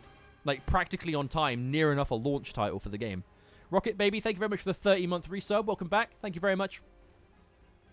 I mean, like, some devs are used to it, right? Some devs are, like, they were working from home already. Maybe they're indie, maybe they're smaller teams, and they're kind of used to it. But if you're not, which I imagine NetherRealm weren't, considering I know they weren't working from home before, really. And as far as I'm aware, they are still working from home. I saw Tyler tweet a few days ago that they are still working from home, so safe to assume most of them are. So I would definitely assume that this game Had some hiccups because of it. Oh yeah, Halo got delayed for a year. What else? What else was some big time delays?